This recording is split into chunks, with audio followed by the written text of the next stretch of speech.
Welcome back to MagusintheMedia. Everyone out there, it's Monday night, and we get to do these wonderful evenings together. We took, basically, it feels like a week off or so. July 4th happened out there in the news. It's been a wild one, and tonight we get to break it all down.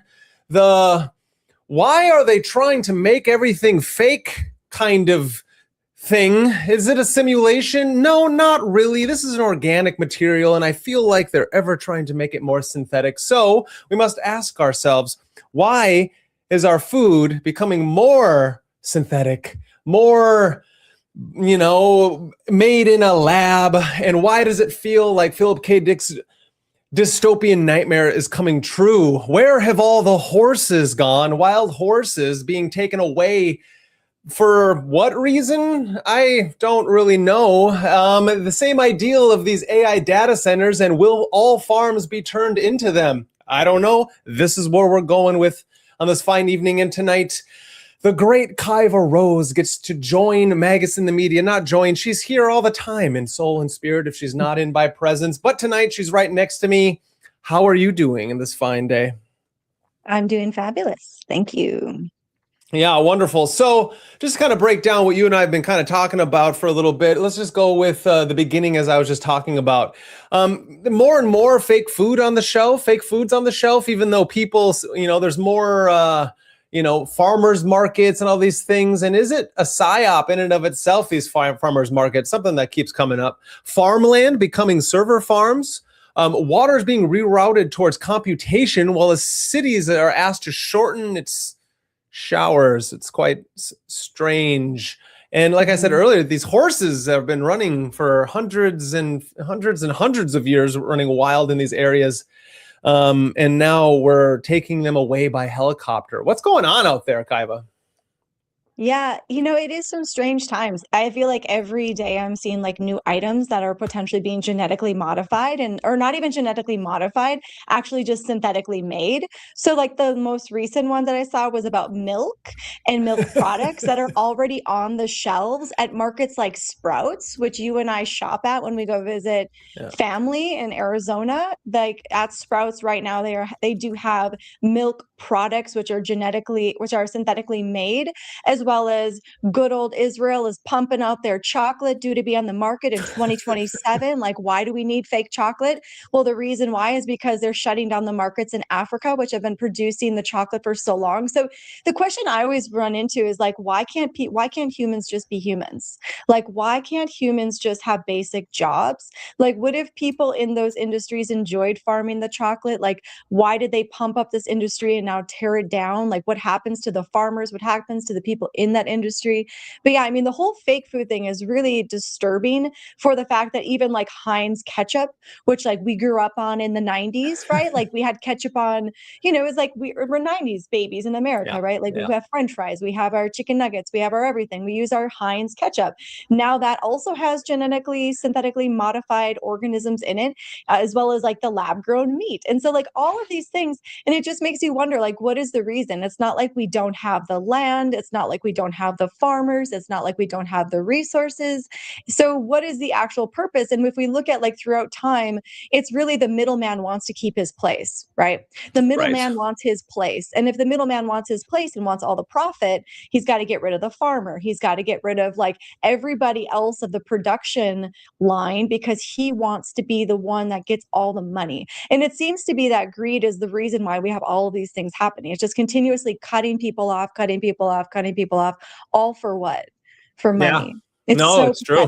Yeah, isn't that Frankenfood? That's hilarious. No, completely, I 100% agree. See, now it's fascinating how I feel like it's it's for not just corporate America, but it's for, more efficiency.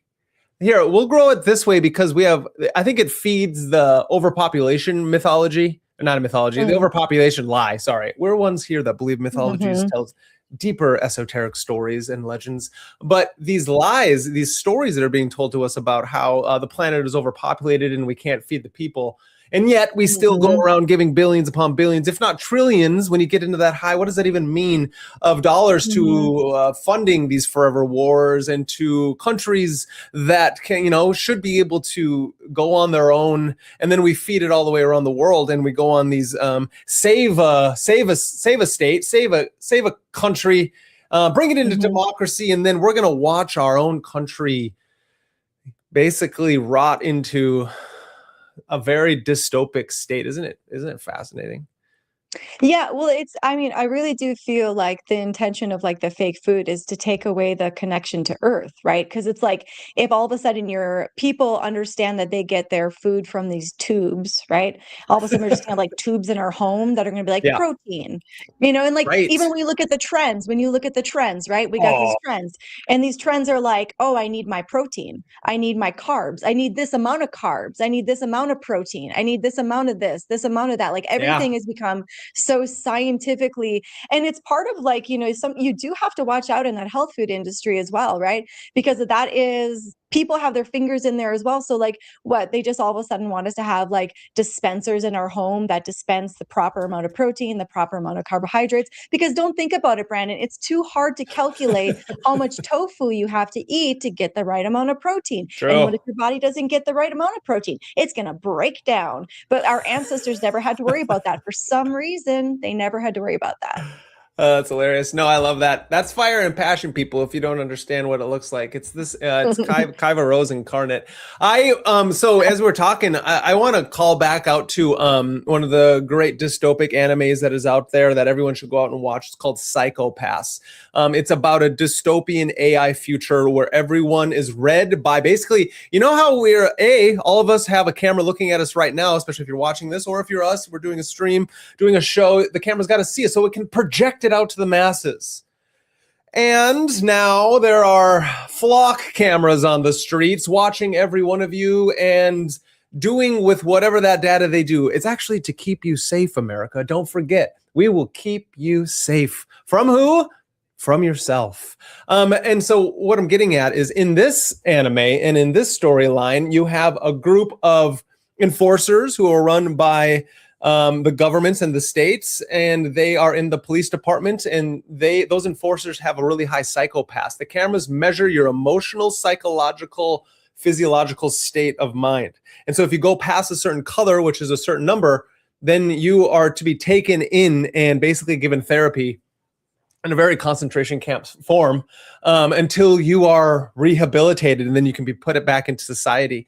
And these enforcers go out there and capture these people, and they're led by one person who has a perfect psychopath. The point of this is that they show you in this world that that in your own homes, you no longer build up things around you and make your home's decor warm and loving. What it is you live in a stale home, and then the image is holographically put over your area like a virtual reality augmented. It's an augmented reality. Why I'm bringing this up, because you brought up a very interesting thing. Same thing we've seen in Star Trek in the show Orville, but in the Psychopaths, she wakes up to her like basically Siri like external daemon spirit outside of her, and it's the computer program of Psychopaths of the AI that's running everything in that world. And so it tells her calories for the week. And then all of a sudden it's all like, you must eat you need this many calories for today to reach your calorie quota. So you can be healthy and strong based upon what we guide that to. And she's all like, oh, great. Okay. I think I'll take Chinese food for today. I'd like that, but no tofu. I don't really want anything like that. And then it goes, okay. And then she walks up, and when she wakes up, it pours her a coffee. And then all of a sudden it takes this slop and like makes it into the form of Chinese food. So there's this fantastically ridiculous idea. And it seems like what these stories are framing it as, if the unconscious is projecting into the world so we can see it and then mimic these things. And it feels like it's showing us exactly what we're going to if we don't halt ourselves from this strange fucking dystopic reality that we're in. You know what I mean? Yeah, I mean, we have to remember like easy isn't always good. Right. And I think Yeah. that's what it always comes down to. It's like, yeah, sure, it's easier to have things that to have things already processed and made for you and set up. But Yeah. is it actually something that you want to do? Like Yeah. longevity wise, like easy isn't always the best option. And I think that's what we've kind of reached this point of, like, a lot of people just want easy. Right. And that's why they go to the fast food places. That's why they go to the pre-made meals, because they just want easy. And I get it. Life is stressing sometimes in ways, but there's always those little excuses of why you're doing it. And when it's not good for you. So yeah, it is interesting. It is interesting, right? Because like that character, right? Here's your Yeah. food right here. You didn't have to do anything. You didn't have to cut the vegetables. You didn't have to go to the market. Wow, what an ease of life. But then what is life about? Like what is life really about? Life is about experiencing the fullness of nature, the fullness of the experience. And I think that's where kind of what you and I were talking about before, like order and chaos go hand in hand. And if we keep trying to order everything, perfect everything, like I don't even think that's possible. I don't believe in utopia being this like non-chaotic place or existence. You know what I mean? Like I think Yeah. utopia, euphoria, like I think there has to be an element of unknown, because that unknown keeps you going. Like if like what would be like I was thinking about this and I have to think about this, like what is the perfect state of existence? Like what would you actually just do? You know? You would do nothing. And I think Yeah. H.G. Wells put it in his The Time Traveler. Mm-hmm. The Time Machine. Sorry, I had to think about it for Mm-hmm. a second. H.G. Wells is in The Time Machine is brilliant. Everyone should read it, because you really get two different break off civilizations in The Time Traveler when supposed utopia has been created. That's what he goes into, Mm-hmm. and what he gets before he reaches the very end of life as you know it, in time, life and time. He comes back a little bit to right before all that ended, and what man was broken into, what humans were broken into, is these two civilizations, these globular fucking gross, you ever watch Pokemon and Ditto is like this globular thing that then turns into anything. Anyway, it looks like Oh, Play-Doh. right. Uh-huh. It looks like Mm-hmm. Play-Doh, or like a piece of gum, or like these squishy toys that we've heard Tim Dillon Yeah. talk about, that kids are Mm-hmm. TikToking and putting them into fucking microwaves, and then they squeeze it and it explodes all over them. And then these idiots have to go to the hospital because their parents are idiots too, and they haven't taught their kids things. Anyway, my point is that the idea, what was I talking about? Oh, H.G. Wells. Sorry, people. Sorry, H.G. Wells. So the Time Machine. So it's been split into these two civilizations. The first ones are these people who have everything taken care of for them. They don't have to move or exercise or do anything, and they sit there and like they're basically like terror. It's awful. It's fucking awful. Mm-hmm. Then the other ones are like the underground, like bottom dwelling ape-like humans that now have to scrap for food, and these beings are underneath the sewer, so underneath the city, very apropos to like the separation of things. Mm-hmm. Those above are like the civilized, and then those below are the fucking bottom dwelling rat people. And Mm-hmm. they even eat these other people. They've become Mm-hmm. cannibals even. And so it's just to show that how what we're getting at is how important it is to have to suffer and have to go through hard times, and how utopia, right now we're technically in a utopia. I think everyone should realize that. So, and I know that sounds so contradicting towards what social media and everybody wants to prove to us, but the crazy thing is we have so much commodity that we have the choice currently until we don't any longer, which is why we all have to stand up for our rights and purchase the good things. So then the corporate machine of the empire will want to produce the good things. You know what I mean? It's like if people just, if half of the population of the world, over half, starts to just always buy shitty food that is bioengineered, and we don't care if it's being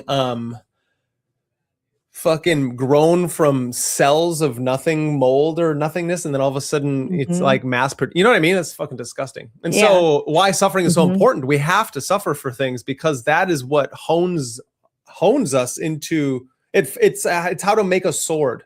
You heat it up so much until you basically break it free of all its impurities, and then sharpen it based upon use of practice. But what do you think?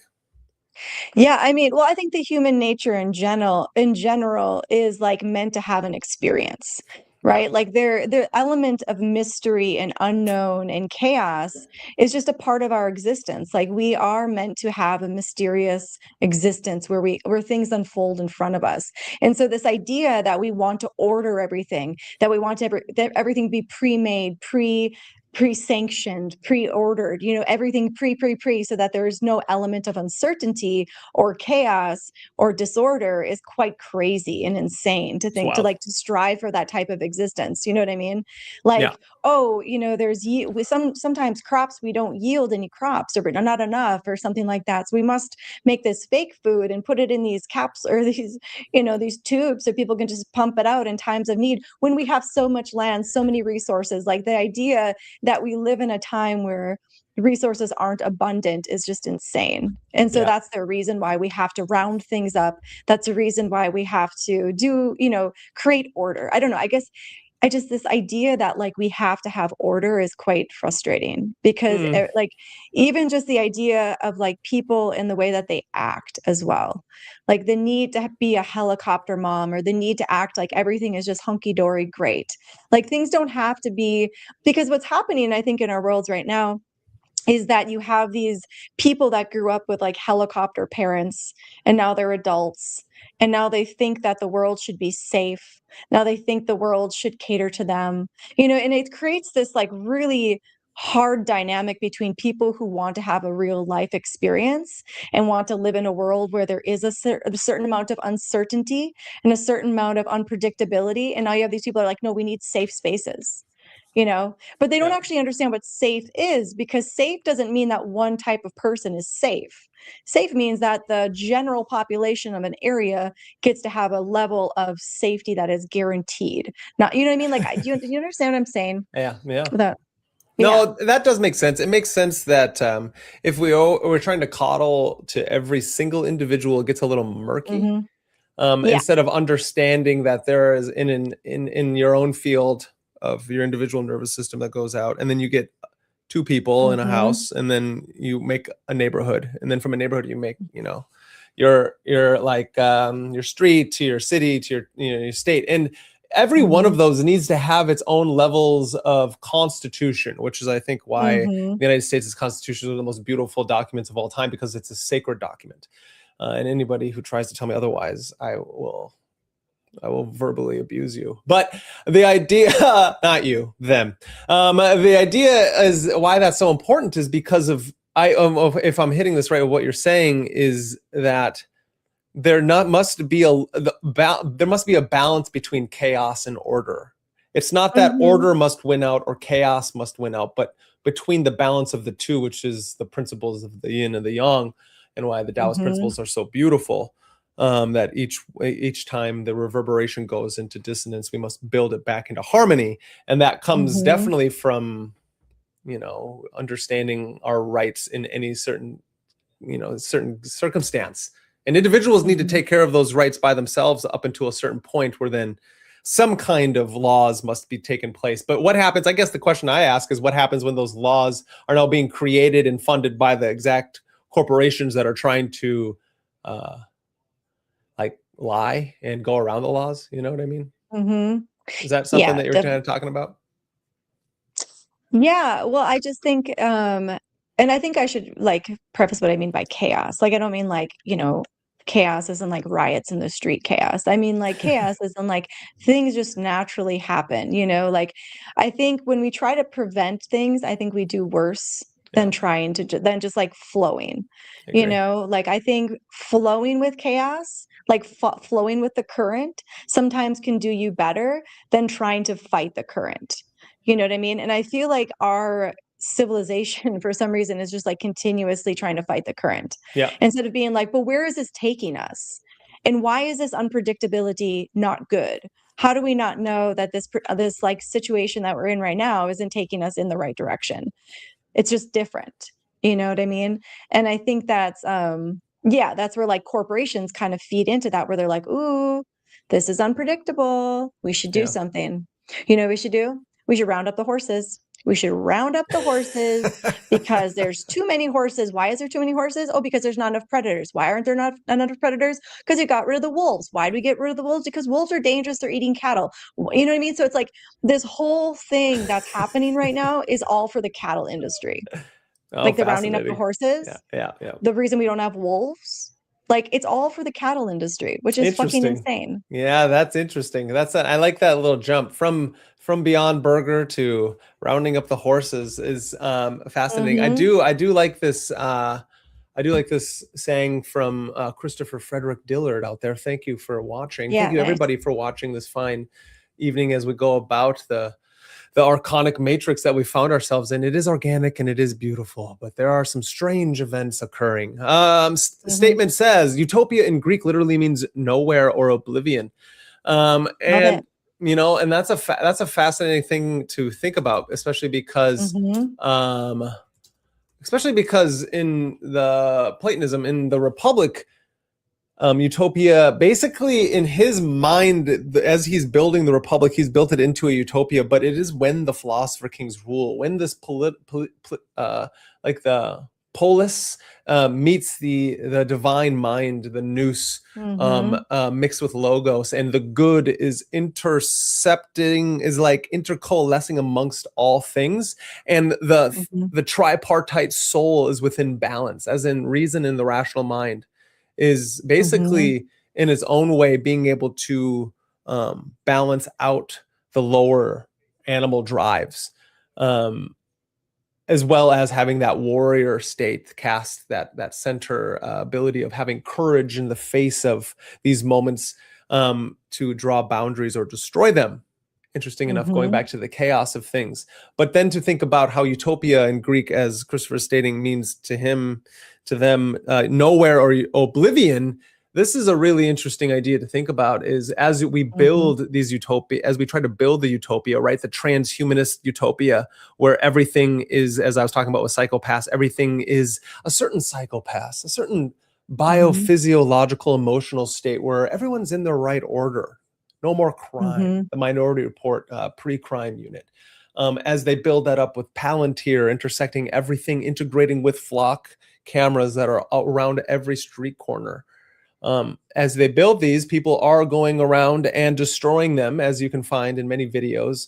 And it is fascinating. It's a fascinating world we live in when this simulacra, the thing that is around us all, we are trying to understand, right? The great imitation. We're trying to understand what is real and what is fake.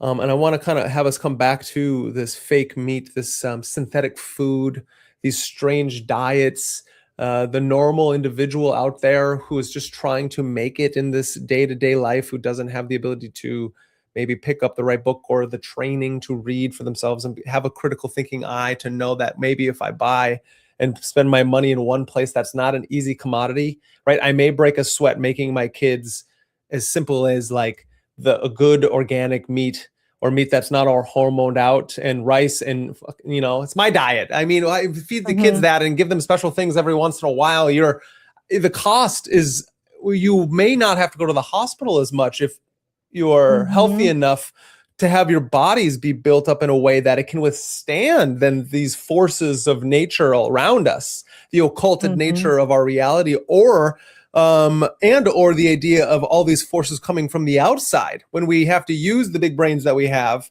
that burn up so many calories to be able to make the right decision out in the field, right? You know what I'm saying? Yeah. It's fascinating. And so getting to that is, I want everyone to understand it's not so much I'm not coming at it. We're coming at it from like a more moral understanding of things. The other way to think about it is, well, also too, I mean, like it's not just a moral thing. Like eating real food is like, this is connecting you to different occult principles of energy, right? Yeah. So it's like when you're eating food that's made in a laboratory, like you're disconnecting from all the occult principles that were put into that food when it grew from the earth, right? There's so many things that, like, we wouldn't know that rice has vitamin E if we wouldn't have dissected it and studied it. That's part of its occult principle, right? Like we wouldn't know these things about these foods if we wouldn't have dissected them and known them. But I mean, there's other things occurring in that food as well, like the connection to the planets, the connection to the energetics of the part of the earth that it was grown on. Yeah. So there's so many things that just come from like a natural thing coming directly out of the ground.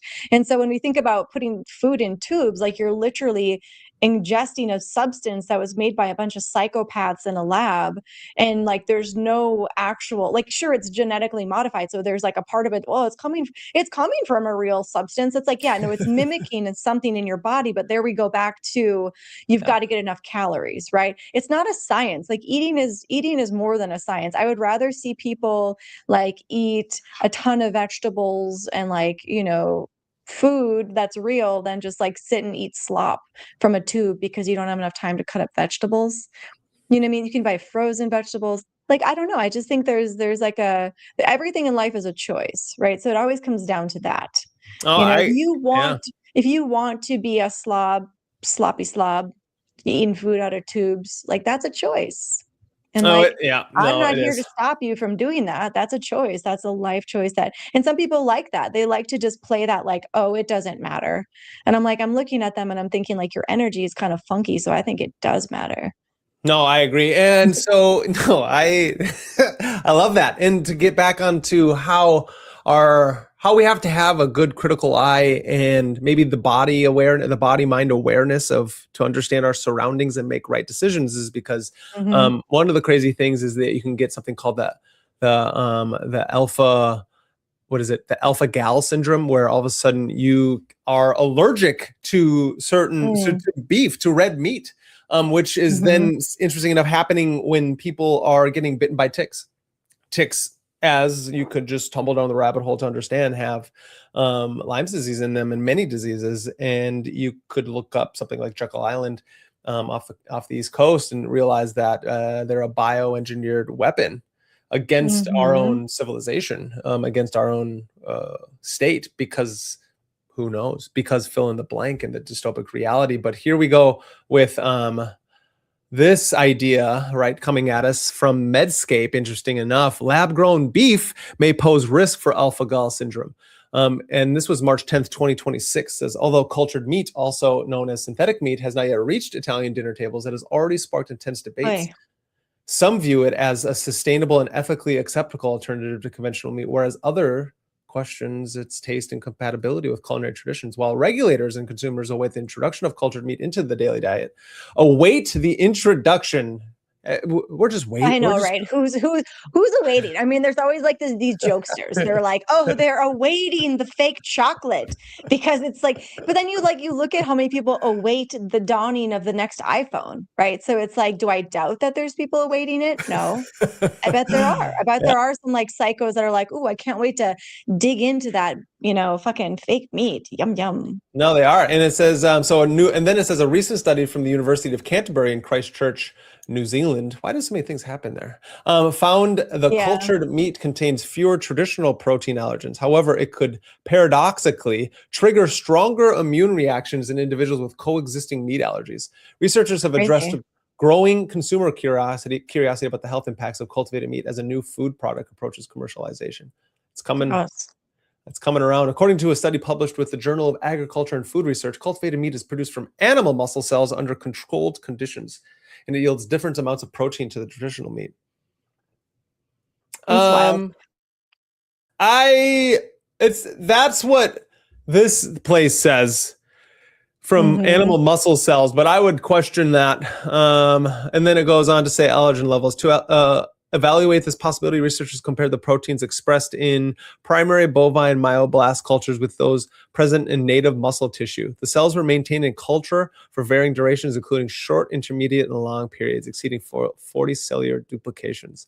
Blah, blah, blah. Lots of stuff going on. I Let's love get. the suggestions for you. That's ridiculous. Why physicians should lead the AI? What the fuck?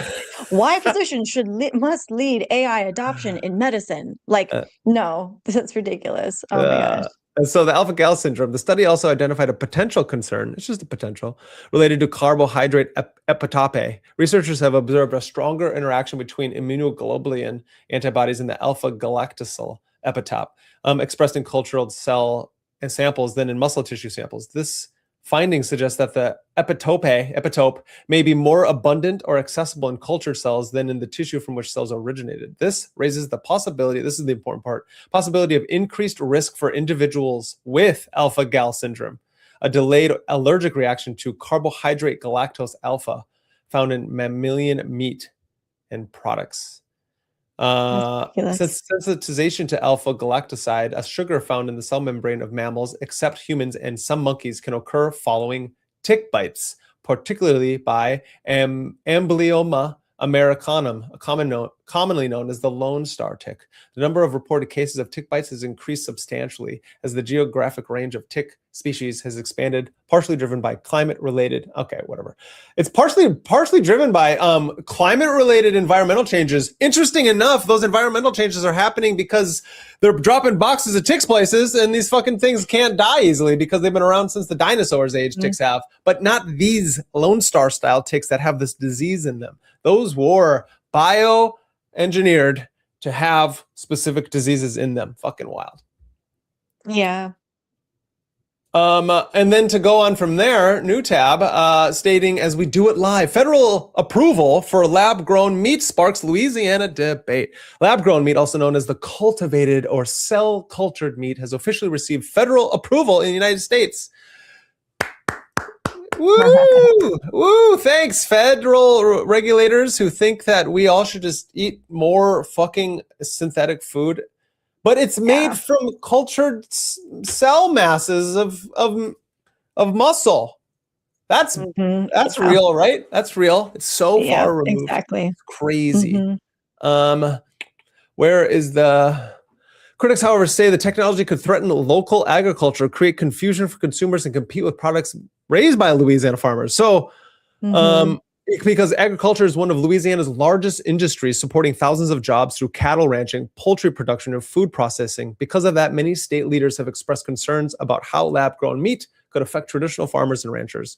Supporters of cultivated meat argue it could provide consumers with another protein option, while potentially reducing environmental impacts and the need for large-scale livestock production. And to that, people, I say it's nonsense. Nonsense. The amount of off-gassing carbon emissions that is done by the military-industrial complex is 100,000-fold the amount coming from cattle ranchers. And yet we're not stopping our wars, are we? No, right. You know, it's wild because it's also like the cattle industry is so bad. It's so dirty. It's so horrible. The treatment of the cows. I mean, there are good livestock producers, you know, like small farms, local farms, those types of things.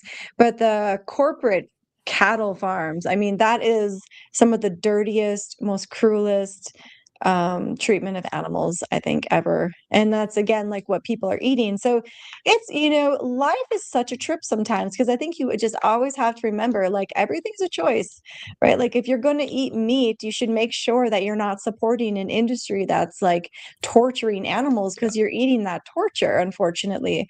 Like, it is actually pretty important. And then it's like, it's so basic because then we go back to like, oh, but it was easy. It was easy to pick up my meat from this place. It was just easy. It was just there. It's like, yeah, but what would it take you to do a little bit more research to make sure, or even find like a local farmer that you can, you know, like there's so many ways to go about it to make it affordable. So the idea that it's like, well, it's not affordable. It's like, well, there are ways to make it affordable. It's just a choice. Is it worth your conscience to make sure that you're supporting healthily raised animals, or do you just want the ease of going to a grocery store and just picking up whatever they have? Like, everything in life is a choice, and like everything in life is technically your karmic choice too. So by ingesting those foods that are like from animals that are being tortured, like, I don't know, what does that do to you as a person? I don't know. But that's just like, it's just such like, it's the ease of things is such a crazy thing we have to remember. Just because it's easy, just because it's there in front of you, just because it's cheap, doesn't mean you want it. How many times has that been cut? You know what I mean? How many times has that been cut with something and you don't even know? And now you're Right. just ingesting it. And so not only are you getting your meat for cheap, but how much of that meat is actually meat and how much is pink slime?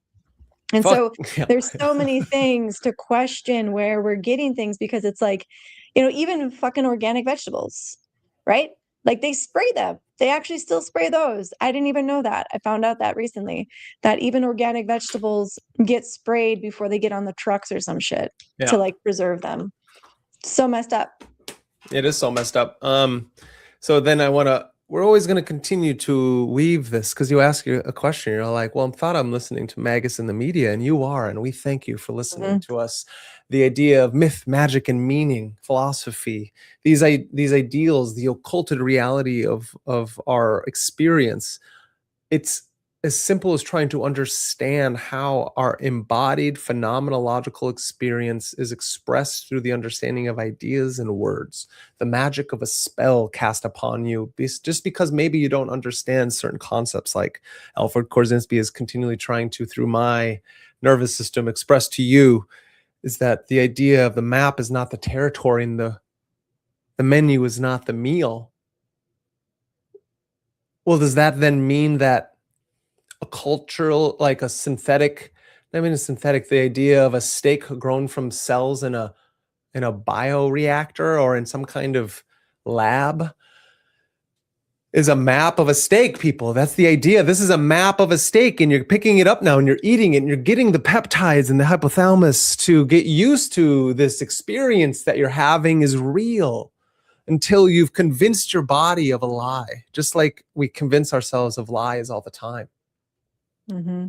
It's a fascinating topic when we've continually running into our own demise by mistaking the map for the territory. When we are online and seeing a beautiful place through these wonderful apps that connect us all across space and time, that all of a sudden you forget that you've never been to Europe, but you think you have, because of all of your favorite influencers are out there going to all these beautiful places, and the mirror neurons within your own neuropsychology have mistaken the map for the territory, as you mistake a Beyond Burger given to you by the infamous Bill Gates, that lovely island dweller on the Palace of Ball on Epstein's he's only had one island, right? There's only one out there, and you've forgotten it because of disclosure, and we're bombing Iran again. Lindsey Graham died.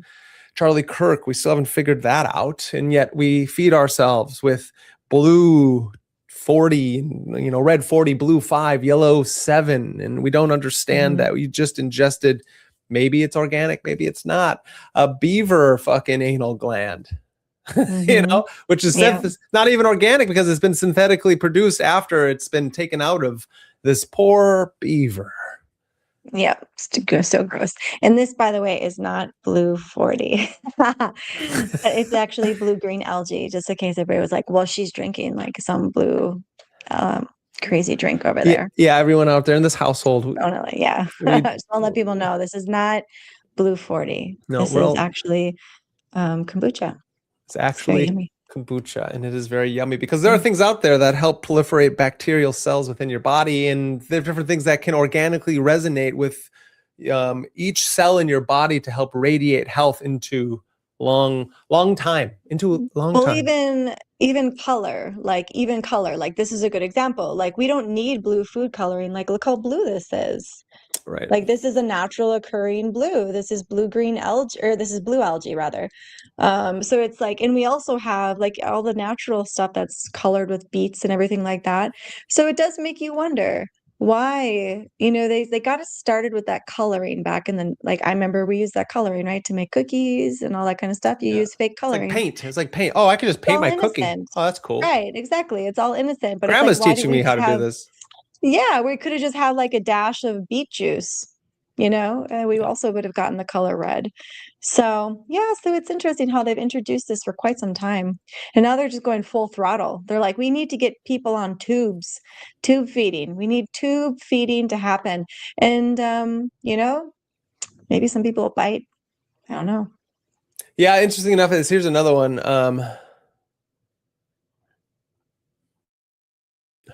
Here, there it is.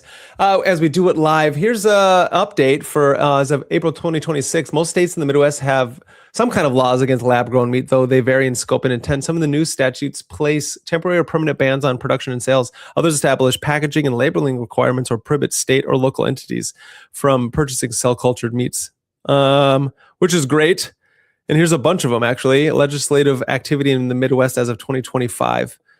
And then in 2026, not a lot of places are creating legislation, but they are there, as well as just to finish off that idea about Italy, as it says here, the production and sale of synthetic meat is currently banned in Italy. However, the technology is already entering the market. Yeah, Singapore and the U.S. have approved cultured, and see, what's crazy is there are certain state laws due to our Constitution and the states' rights of this constitutional republic that's turned into corporate democro techno feudalism, and so it's interesting to see the people fight back, because some of us do recognize that this map and territory dispute is a psycho-perceptual dispute, like a psycho-biological perceptual dispute, where we have to understand that our perspectives are being shaped from out there, instead of coming from within the gnosis of the divine light that each one of us has that spark of, so we could tap into that collective unconscious and go upon our way in our hero's journey to awaken from the great dream itself. Fascinating, and it just takes the understanding of the hierarchy of abstraction, and that the map is not the territory. Riddle me this, Kaiva. And chat out there, if anyone has any questions or answers or concerns, please get at us. What gets lost when the connection between eating and the land disappears completely?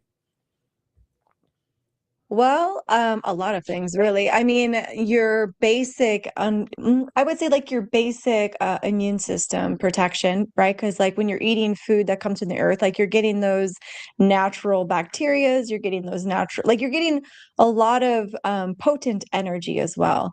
Like food that is grown, like have you ever seen how prosperous plants are in 90-degree heat? It's fucking crazy. They just grow. Like that is what you're getting. You're getting the power of the plant when you eat it.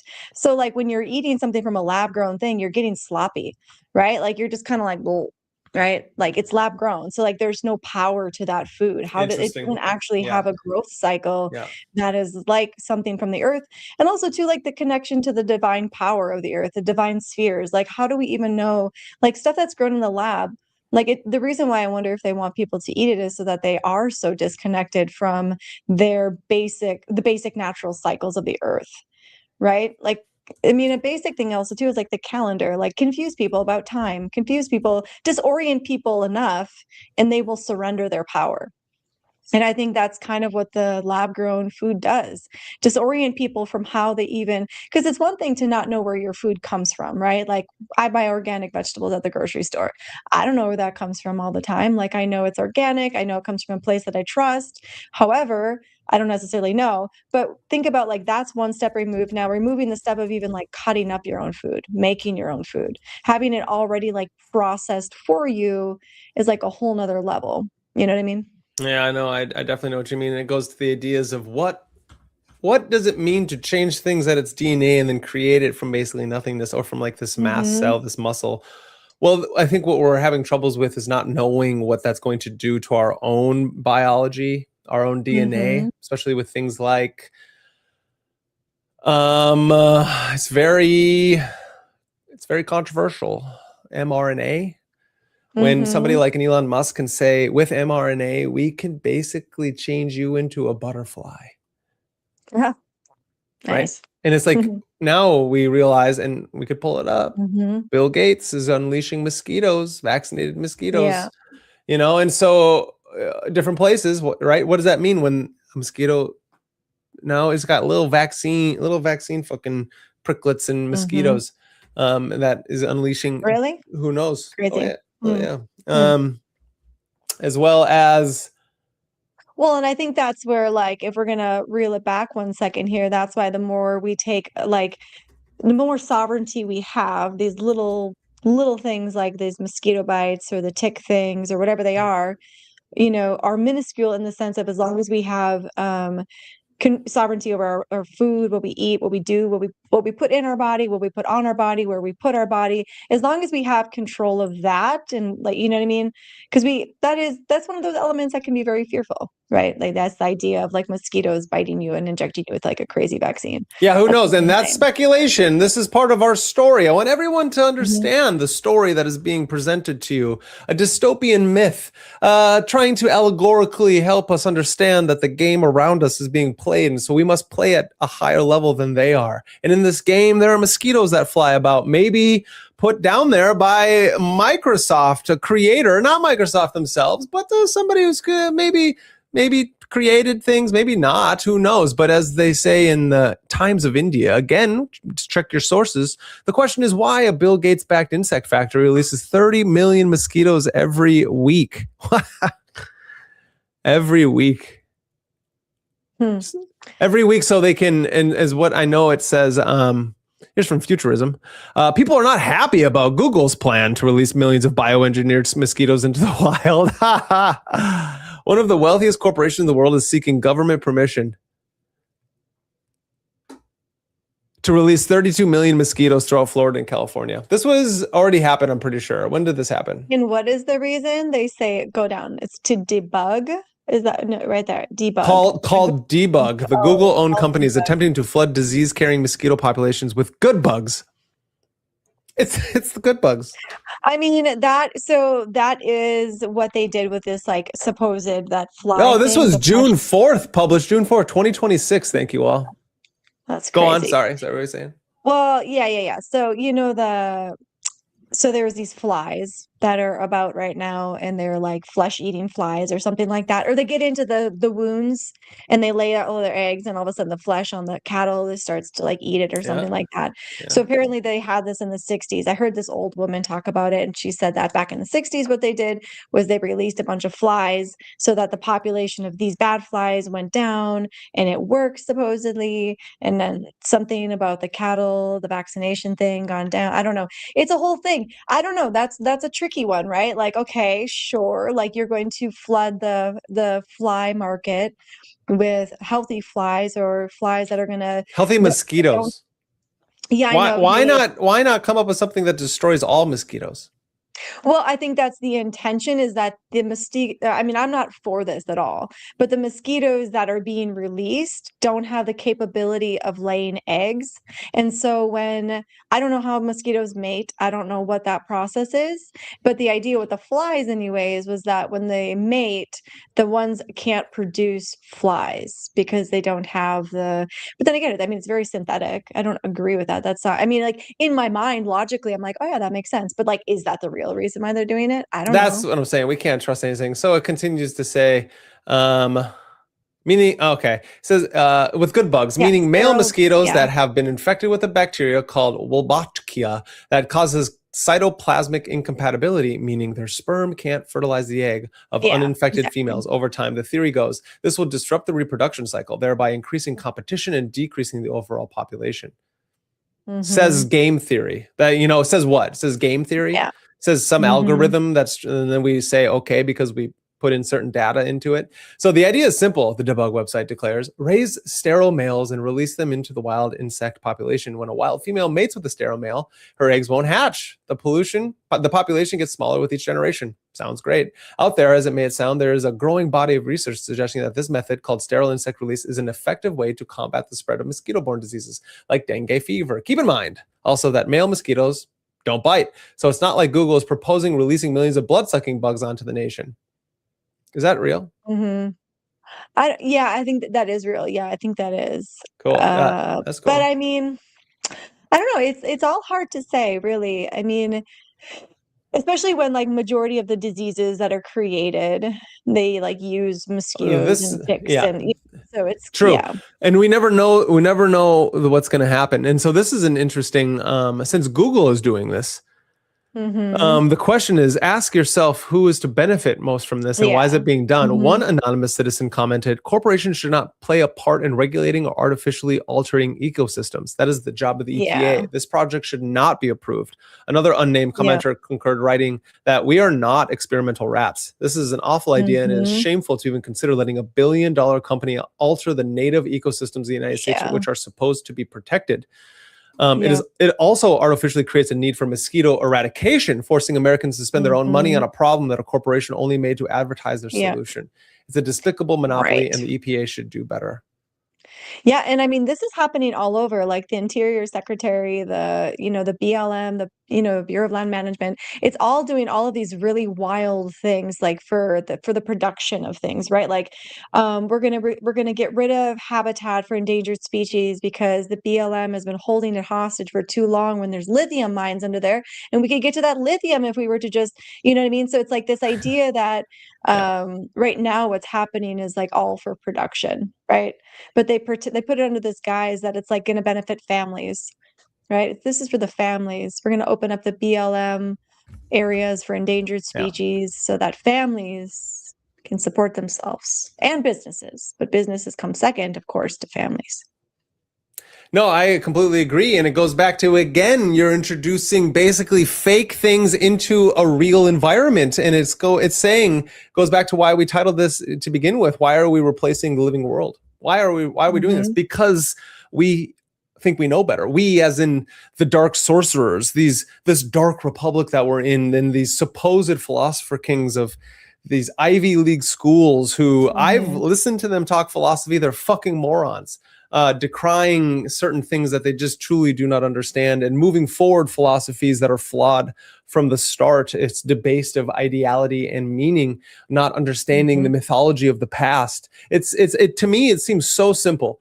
Look at the mythologies of the past, see the science fiction and fantasy that's being produced in our cultural mind, and try to walk the route of virtue in a world when we actually have oracles all around us at all times. These writers and artists, the artists are producing content that's showing us, if we go down certain paths, this is what's going to happen. You know what I mean? Yeah, I mean, I think it's just kind of like basic in a way, like just don't fuck with people, like let humans be humans and have a human experience, because everybody has some sort of karmic existence they're trying to live out. And I think the people who are currently holding the reins of power are like stuck on the Jetsons. They're like, we want to be like the Jetsons so bad. We want a Rosie in every house. We want to have food just popping out of the little machines. But also too, like going to the Atlantis thing, right? Like contemplating more on like, what is it to have a perfect ideal civilization? Like it does make you wonder, like, what was, if Atlantis is real, what was it actually like? Like how was it actually something enjoyable for everybody?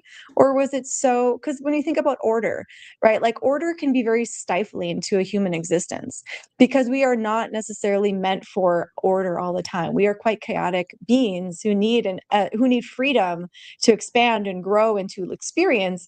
And so I just think that when every experience is curated because it's for the best of you, right? It's to optimize you. It does get to be a very questionable experience as far as like, who is the creator of that most ideal experience and why do they get to curate every human experience, right? So I don't know. I have a hard time with like now understanding what Atlantis is, right? That's what it was.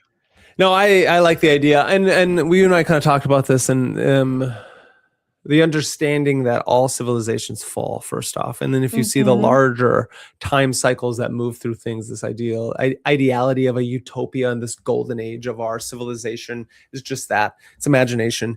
And that doesn't mean I don't think it has the possibility of having reality, because if we have the understanding that the imaginarium and the ideal realms are actually more real, so to speak, than our own physical reality, which is a representation of these forms being projected into our reality. It's not psychologism. There is a phenomenological experience at hand here as we're walking through our own realities, is to understand that this idea of utopia has its essence in the complete alchemization of the human soul, right? So we experience, as they say, 1 in 10 at all times from the magical perspective of Hermetic Kabbalah, that Malkuth is in Kether and Kether is in Malkuth. God is within us all. So we can have this Wu-Ji, this balancing of the yin and the yang to find harmony in that. Again, I'm moving through a bunch of different philosophies, but they all are trying to show the golden path of that sacred marriage and the harmonizing of the tripartite soul. These ideas, right? And it comes to us really simply that unless you get your shit together, everything's going to crumble, and revelation is upon us. As we and many other people, I think we're almost programmed to do this thing called eminentize the eschaton, which means eschatology being upon this revelation of this end of the world. I almost feel like entropy, right, is with the third law of thermodynamics. Yet there are more laws. This idea of negentropy, or building up of information. I think that if this is, as we talk and try to understand our place in this world, and we ask the question, why are Kaiva and Brandon talking about on Magusinthemedia like AI data centers, these farmlands, these horses, that are being rounded up? Why are we replacing the living world? What is going on with our water? Why are there synthetic meats out there? It's because awareness can help bring intentionality to consciousness of our experience at hand, and then that is how we make change. Didn't they say once how we see this in a lot of our fictions and mythologies, but also maybe in our divinations, is that if you know what a potential future path that is being laid out, or the future of the future, then maybe you can help change the future. What do you think of that? Yeah, well, I think the future is always, to a certain extent, unwritten. Like, I think the landscape is there, but how you walk on that landscape and move through that space is up to you, right? So like, it is, and this is where it can be quite interesting to think about changing up your routine just for the sake of not being predictable, right? Because if you're predictable, you're easier to fuck with, right? And so being unpredictable, or keeping a level of like keeping your mind in a space that is also unreadable, right? So I think there's so I know that went off topic a little bit, but I think no, that's I love the good. idea of the random number generator, and that makes complete sense in the world we're living in. To go back to the idea of the flock cameras, psychopaths, everyone being track, trace, and database. All these are the same topic of this singularity, this all-seeing eye that sees all things.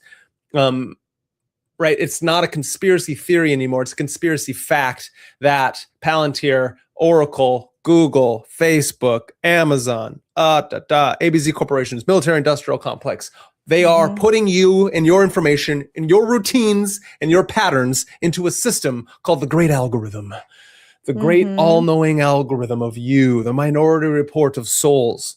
They are predicting your every movement, so you don't have to think about it. So you don't have to train your mind, body, spirit.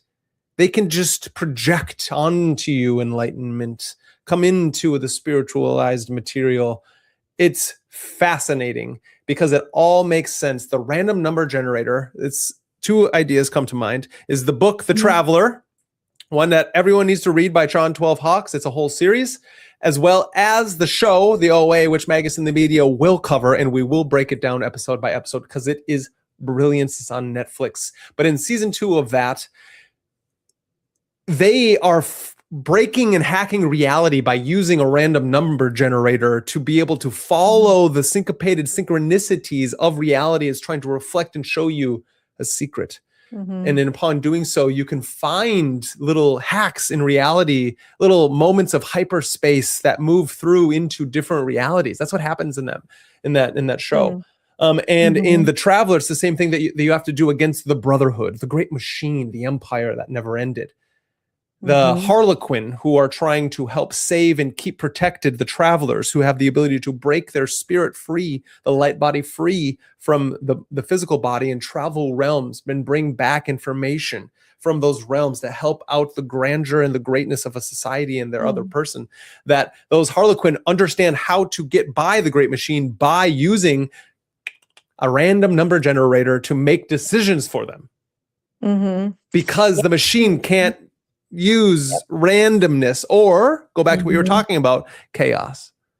That's what I mean. Yeah, that's where I think like that element of unpredictability is so important. Because who's to say that you aren't already programmed to move left? Why not just try to go right? You know, like there's always the level of like, why do I feel like I so strongly need to move this direction? What if I actually move in this direction? Right? It's like such a silly kind of thing to contemplate. But sometimes it is good to contemplate those sort of situations where you're like, am I doing the same thing every time? And you know, yeah, I think the predictability, chaos is super essential. Chaos, because I do believe, like, you know, the divine feminine is chaos, because the divine feminine is the creator of all things, and the divine masculine is the order of all chaos, right? And so that's why they go together, because if the divine feminine is all chaos and disorder, and the divine masculine energy is to make order of that chaos, it works together in such a harmony, and such a beautiful harmony as well. And that's where, like, sometimes chaos is like to be cultivated, is to be Cultivate chaos, molded. You know what I mean? Like, if you have a moment of chaos, what can you do with that chaos? How can you mold it, not for like a greedy or like a horrible reason, but like, how can you mold that chaos into something that would perhaps do you good, or to follow that chaos in such a extent? That's beautiful, and that completely goes back to the Timaeus by Plato. Actually, when he talks about the demiurge, or the craftsman, not this evil demiurge that like a lot of the Gnostic sects want to talk about, the Jehovah or the Yahweh, of the evil tyrant Lord King God, who thought, you know, he's the Yaldabaoth, right? Yaldabaoth, who thought that he was the only God and he created this realm. The idea in Plato is the demiurge isn't this evil craftsman, but this beautiful craftsman who knows how to create reality from the chaos, right, of the pleroma. And then upon doing it, he's trying to truly tell you a mystery school secret. He's trying to tell you that you are supposed to become your own demiurge, a great magician artist who's in the world taking the chaos of the everyday life. What do you realize when you live and you are like creating gardens and living out in the wild? So, you know, we don't live out in the wild, but when there's all of a sudden you get these bunny hordes of chaos that come in and they want to eat your plants, and you are a bunny lover, and we're all like, leave the bunnies alone. And then all of a sudden you're like, fuck, these little bunny mongrels are eating my plants. And then I'm like, I need a pet falcon. Or I need like a friend falcon, not a pet. I need a falcon friend. I need a falcon friend. I need a horned owl. I have the horned owl friend, but they only come around so often. I need them here more often. You know what I mean? I need a coyote friend. I need like just kidding, because the bunnies ate my sunflowers. But luckily, my sunflowers are double growers or something, like they're double whatever. They can grow another head, so they're fine. But you know, the bunnies did get on it, and I had to get out there and make a fence. It was great. You know, but it's great because we're learning. And I think it's like, I don't know, the invitation to live, right? I know that sounds silly, like the invitation to live is like a bunny eating my sunflowers, but to a certain extent it is, because it's like, oh man, now I've got to go make a fence. Now I've got to use some sort of like mathematical equation in my brain that I don't usually use, and I've got to figure out how to make this fence, you know, in this whole thing, because I ran out of fencing, so I had to use something else, and it worked. Innovation. Innovation. It was great. So it was an invitation to live in an experience that I wouldn't necessarily always have, and I think that's something beautiful, and I think that is something where, what is life about? Life is about those little invitations. Yeah, and it was an invitation for me to then know that I had to use a random number generator, because I didn't know on my way home I was gonna have to go buy fencing. Right. Exactly. You know, and then all of a sudden I'm going on a different path that I wouldn't have normally gone. And then we can have more dachshund. Have more dachshund friends. Biggie's got to come over, because Rico tries, but I have to like point him at the bunny. Yeah, we're talking about dachshunds. And Rico, dachshunds are great. Yeah, they are made for this. Yep, they are made for these things. But it's, again, it goes back to get outside. Get outside, get outside, get outside. No matter where you're at, interact with your reality in a way. Exactly. Accept the invitation to live. Right? Yep. Accept the invitation to live. Don't do the same thing every day. Try to experience life in a new way. Try to experience life. right? Don't let people curate your experience. And I think that's something that we always need to remember is like, who's curating my experience right now? Is it the Google who are putting all these things on my phone and trying to catch my attention? Why am I letting an AI thing or, other people create my experience? Like, why am I not out living? Is a question we should always ask ourselves when we spend too much time on our phones. Like, why am I not accepting the invitation to go live? Love that. I love that. Accept the invitation. That could be your call to adventure. Could be a call to adventure. Beautiful. AI data centers replacing farmland. So here's from the Ohio Capital Journal, the Ohio Business Roundtable is lobbying for a deposit and build model that would let energy infrastructure tied to data centers take possession of farmland before compensation is settled in court. The Ohio Farm Bureau is fighting it. Separately, the 1851 Center for Constitutional Law is intervening against a Meta-affiliated pipeline being routed through Wood County farms under eminent domain on behalf of two farmers who refuse it. Jeez. They're doing it by eminent domain, so the government's allowing these fucking data centers to go in there and do this. Crazy? Yeah. A new proposal by crazy. a business trade group is causing Ohio farmers to fear that the state and utility companies could take private property to build data centers. The idea would also allow entities to take the land before the owner gets paid. Ooh. Wow. In a document we obtained, the Ohio Business Roundtable, a powerful trade group that lobbies at the State House, recommended that lawmakers change eminent domain law and should extend possession authority to energy infrastructure projects once public use and necessity have been established. We are aware of efforts to further erode the limited protections that landowners have, allowing for quick take of property. This is something that we've seen. Yeah, it right? is. Mm-hmm. Right. Not to say where we're at, but it's one of those things where it's like we've watched farms being taken over by something like an eminent domain because of it's for the betterment of your own good. Yeah, serving you papers, like sending random people to serve you papers, so you have to like sell your land. It's crazy. It's crazy. It's wild. But that again is like when everybody comes together and like actually does something about it. Awareness is everything. Yeah. Like I think I just heard that now the buffaloes do get to roam. It's like such a stupid thing to even have to consider. But like for a while there, the Bureau of Land Management, the Interior Secretary, was making was going to take the bison off the lands so they couldn't graze on public lands because such and such a reason. But there was so much outrage that now that the bison have the ability to whatever, there's something along that story. You get the gist. The idea here is that the more people that have awareness and can talk about things, which is why we wanted to talk about the food thing. Like I honestly think it is so wild that the milk, the meat, the chocolate, the ketchup, you know what I mean? You got to read your labels right now. And read your labels. Yep. Yeah. And also to push back on legislators. Like, I think it is time that we get these Congress people out of positions of power. Congress people, commissioners, like I didn't know state commissioners or city commissioners had that much power. I just read somewhere that there's like in the middle of North Dakota where there's a plentiful of land. They're building a data center right next to, like literally right next to a farmstead that's been there for generations. And so now all of a sudden this farmstead that's been there for generations in an area where there's plentiful of land has a data center in its backyard. So why did the data center choose to build a data center in the backyard when there's plentiful land to build a data center? You know what I mean? Like it seems like a very strange move to make. And especially in North Dakota when there's like so much space to build something. Not like they want it, I'm sure, but like the idea that they put it right next to the farm, which kind of begs the question, like, are they just trying to get rid of farms?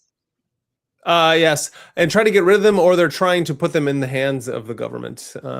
It's fascinating enough how the left and the right just seem to be colliding to make this corporate communism, the corporate socialism, where it's like, well, we have to do it because the leftards they can't do it, and then the leftists and the Democrats are all like, well, you know what, we need more help, and they're spending all this money over there. We might as well just take it over ourselves. And all of a sudden, the right tards are like, wait a second. You can't do that. We don't want to have a bigger government. Let's put more money into the military-industrial complex, you know? Right. Yeah. It's fine. The corporations have morals and ethics. Wait, they don't? Okay. But I have morals and ethics. And you're all like, you are mistaking, again, the map for the territory, these high levels of abstractions and word magic for the real perceptual understanding of watching evil intent. If everyone had the eyes to see and the ears to hear, to cleanse the eye of perception, to see the fucking demonic possession that is amongst our entire civilization. What was the movie we watched last night with the vampires? They called them zombies, as in like the normal person. Great movie. Can't remember what it was called. Something Love. Two Vampires in Love. Great movie. Everyone should go out and watch it. I don't remember. Go on. What are you going to say? I was going to say that has that one guy in it who plays Tom Hiddleston, as well as anyway, everyone should go out and watch it. It's fantastic. Go check it out. It's good. Well, I think it just comes to like the point of like, exactly, again, it's like this idea that they're just going to corral every human. I just think it's such an insane, we need to get these insane people off their legacy like track, because it's like they just have this idea that's like, if we could just corral all the human and feed them slop, what a world we would have, right? What a world we would have if we could just corral all the humans into little pens and give them slop and then let them roam around a little bit. You know what I mean? Like, why not just let people be humans? I think it's such a wild thing, especially when you think about like the karma they are taking on themselves, right? Such a silly situation. No, it is. And here is the 1851 Center for Constitutional Law. Data centers cannot seize Ohio farmland. So this is the 1851 Center for Constitutional Law. Again, just stating the legal centers intervene in power siting board to stop an eminent domain from metadata center pipeline. So there is something out there. The 1851 Center for Constitutional Law today moved to intervene in the Ohio power siting board to stop a meta affiliate from using eminent domain, a meta affiliate, right? Whatever that means. A CIA affiliate, that's what that says. A domain to force its pipeline to an under construction metadata center through middle of Wood County farms. The action is filed on behalf of farmers John and Ken Ludhart, who refuse to sell to Meta's pipeline affiliate. Good for you. These are real heroes. Meta and Willpower now seek to use the force of power. Meta and Willpower, quote unquote Willpower, now seek to use the force of the power siting board to run the pipeline through the Ludhart's farm. In its motion to intervene, the 1851 Center contends that Ohioans' private property cannot be taken simply to benefit purely private corporation projects, which includes the private pipeline fueling those projects alone. And it goes on to say why. Well, I mean, like who in our government came from Ohio? Think about it. JD Vance. Oh, like surprised? Are we surprised? Like Ohio is being fucked with? Just like who is from North Dakota that's in the government right now? And also North Dakota has AI data centers popping up literally everywhere with no legislation that's preventing them. So it is, and both of those people have ties to tech and Bill Gates and the oligarchic techno feudalists. It's crazy to think. Don't be a puppet. Don't be a puppet. I think it's so crazy that that people want to be so cool. They want to be so hip, so cool. I want to get in with the billionaires. I'll do what they tell me to do, and then they just like sacrifice their whole existence to just do the bidding of all these evil people. It's crazy. Oh, we even have a little, okay, let's listen to this. A 600-acre AI data center could cost some Wisconsin residents their land. This is important, people. Let's listen to what they have to say. February 18th. 2026, yeah. Okay. Oh, yeah. It's fine, it's good. Stunning stat. Half of all of the new demand for electricity in the U.S. in the next 5 years is expected to be driven by data centers. These data centers are the backbone of AI technology. But in partnership with our stations across the country, we saw how they are dividing communities worried about higher utility bills. This was the sound at Laura Evans' home in suburban Chicago last spring, when backup generators kicked in at the data center 1,000 feet from her backyard. Yeah. Wow. And it never goes away. Never goes away. Laura tells us the data center emits a droning hum 24/7. And it's not just the noise taking a toll. She says in the last year, her average electricity bill has spiked 23%. And how do you Whoa. budget when it's changing that much in Yeah. 1 year? You can't. 23%. That's so much. Spiked because of AI data centers? Yeah, that's the part I don't understand is like, why are people having On to the power pay for grid. the AI? Yeah, but I don't understand that. So essentially everybody's electricity is put into a pot, and however much electricity is used, everybody divvies it out. I have no idea. Is that, I don't I know. guess I don't even know how electric bills work, but it sounds like that's what it is. Yeah, that's fascinating. Here, let's listen a little more. Her electric company warned prices could rise even more, saying one reason why is increased electricity use from data centers and artificial intelligence. ABC News and our owned and affiliated stations spoke with communities across the country grappling with the rapid buildup of data centers to support the AI boom. An analysis from our data team found there are more than 3,000 data centers. Look at that. Look at that. Yeah. It's so crazy. Let's see, where's like South Dakota's doing good, Montana's doing good. And obviously, the only one in South Dakota is Sioux Idaho. Falls. Yeah, Idaho. Wow, Yeah. look at Idaho. That's probably just Boise. Yeah. in the U.S. About 1,200 more are now under construction or soon geez. to be built. If you're using AI, ultimately a lot of the computation happening there, or at least the storage for that thing, is in a data center somewhere. It's just a massive Fascinating enough is that there are crypto projects that are working on this, but they're being held back by these major companies. One of them is the Internet Computer. And the same reason why electricity is the same thing. Like we could have, free energy, but we have to have electricity. Just like we could have cars that don't need oil or like lithium batteries, right? There are hydroelectric cars. Like there are things we can do, but these greedy people, it's so crazy. They're insane. Greedy people are insane. construction site. A 2-hour drive from Laura's home, we visited the site of what will be one of the biggest data centers in the U.S. in the small town of Port Washington, Wisconsin. A $15 billion project backed by OpenAI and Oracle. That's fucking look at this. The axis of evil right here. Yeah. OpenAI, and I don't even know who this guy is, but these two motherfuckers, Sam Altman and Larry Ellison. Sam Altman of ChatGPT, most likely, one of the stories says he may have offed his sister. Who knows? And then Larry Ellison, who just bought TikTok with his son and now owns Paramount. Obviously, he looks very much plastic surgery, like ridiculous, and also he looks evil. like an alien. Yeah, he looks like a reptile. He does. Yeah, he does. That's part of the White House's Stargate initiative. Part of Stargate. Yeah, this is all part of Project Stargate. Stargate. Sits on a plot of farmland bigger than 500 football fields and will eventually use about the same amount of electricity. It's called Project Stargate. Just for everybody knows, it's called Project Stargate because they're building our Earth into a giant Stargate to bring upon interdimensional consciousness that's fucking leading them into whatever lie they're telling them about the transhumanist agenda of 2030.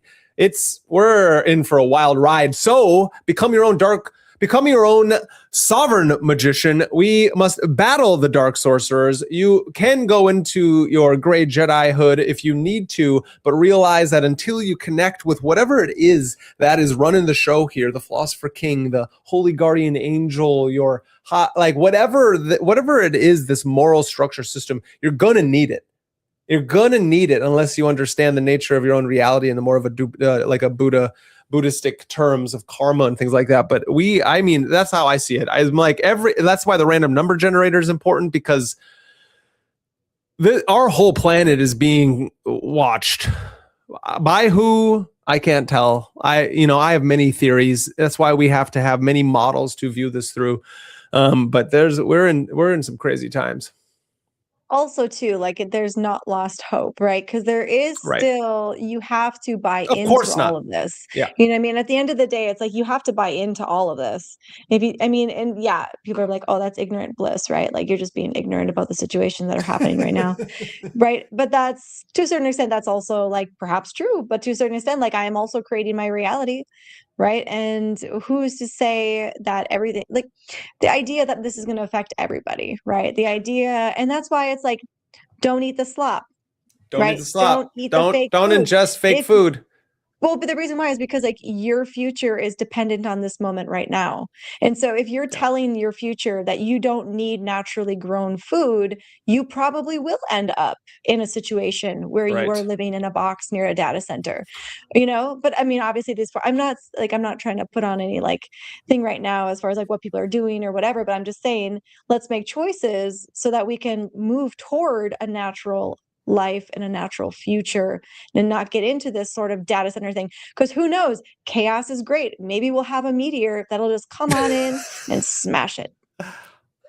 What she means is there will be small meteors A meteor who that are directly aimed at these data centers, like a direct energy weapon from God. yeah, exactly. Not We don't know. she An doesn't earthquake? she doesn't mean I'm a not gonna meteor throw that's it. going to take out everybody. She's not looking. Oh yeah, You know what I mean? Yeah, that's what Yeah. you mean. I know what she means. yeah. Or there could be a water leak in these places and all the circuits fry, you know, like the idea that like the idea that the universe is not on our side, the idea that this is the divine plan, is that we're all going to be ordered, and you cannot order chaos. The divine feminine Not for is long. part of no, but the divine feminine is part of the dynamic. Like you can have order, but it is false. You can't have complete order. You always have to have a little bit of, you know what I mean? So it's I like, do. I don't buy into anything they're doing because I do believe in the principles of, you know, divine masculine, divine feminine. If you read any mythology, chaos is always there. Like I'm not buying into the AI takeover thing. Like maybe for a temporary couple years, they'll have like a hold on something, but I don't think it'll last long. Hopefully we get our superpowers by then. For sure. Nice. I agree. Okay, let's finish this one. City needed to keep the lights on in all the homes in Philadelphia. They'd be putting power lines that are taller than apparently the Statue of Liberty. Tom Utek is an artist who's lived on this land for 40 years. He showed us where the utility company is planning to build a massive power line on his property for the project. Oh no. They'll just take over your land. Yeah, and we'll fight it to the end. At a town hall this month, we saw how the data center is dividing the community. We are not going to pay double the amount of our utility bills. Do you understand that? These are good paying union jobs. Mayor Ted God. Knightsky defends the project, saying it will bring jobs and much needed tax revenue. These are huge companies. Are you convinced that they will be willing to invest in this community? They've been awesome. I mean, They've been awesome. They've been awesome. Are you sure they're willing to invest in the community? They've been awesome. Oh They've man, been awesome. my Oh my God, bottom they're line is cool. they're so these tech companies. I got a special invite. I got a special invite to the They- Phillies game. I get to be in the box seats. Bill Gates said I could go to his island too. I just said they're so awesome. They're so cool. Like, what the fuck? This dude is a douche. They have met every expectation we've given them. In statements to ABC News, Did you see how? See, this goes back to we have to understand the language of people and how these levels of abstraction. He's speaking in high levels of abstraction, saying that they have done everything that we have asked it, like expected of them. Like exactly. Let's read that again so everyone hears what he The said. expectation we have given them. Every expectation that we've given them. Who's we? What are the expectations? And there's so much around that. Every expectation they've given them, and what else have they done? Right? And like you can't project out to the future. These companies are going to do whatever they want once they get the hold of this land. They have met every expectation we have given them. In statements to ABC News, OpenAI and Oracle said they're committed to paying for the energy they use. And the data center operator insists residents and businesses in Port Washington will not see an increase in their electric bills due to the project. some proponents of this technology. You also not see any side effects in any of the drugs that we'll produce for you over the last 100 years or 50 years. Hey, why is autism and Asperger's and the mind? Why are kids? Why are so many diseases? Why is autoimmune on the rampant? I don't know. Yep. Not us. Nothing we've done, even though we've increased pharmaceutical companies' revenue and the amount of drugs that people take on a daily basis 1,000-fold. But there's that's only anecdotal. You have no connection. What pattern? No. This is the future. What do you say to that? Build it somewhere else and just make sure it's done right, because this isn't right. In a statement to ABC News, the data center by Laura's house apologized to neighbors and said it's installed sound barriers. We also spoke with the utility and energy companies in Illinois and Wisconsin. They said they are taking steps to ensure those projects don't shift higher costs to customers.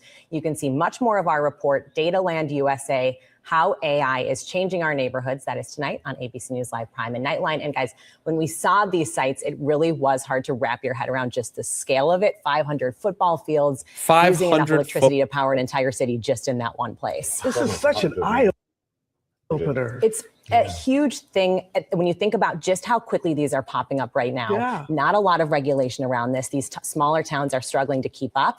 And it's a lot of times residents who are saying, what's happening to us? Residents should not have to pay any of their energy bills. That's fucking, that's wild. So supposedly after so many years, says Young Blood Elixir, these centers could create black holes. I believe pale goth mutes deserve a religious pilgrim. Yeah. Word, bro. I agree. Dark humor. We love dark humor at MagusintheMedia and in our household. And then Kaiva, living in a box next to a data center is the new living in a van down by the river. We need this comeback. The original phrase lost all meaning when living in a van became popular. It's no kidding. Yeah. Yeah, that's fascinating. So again, a $15 billion data center campus tied to the Stargate partnership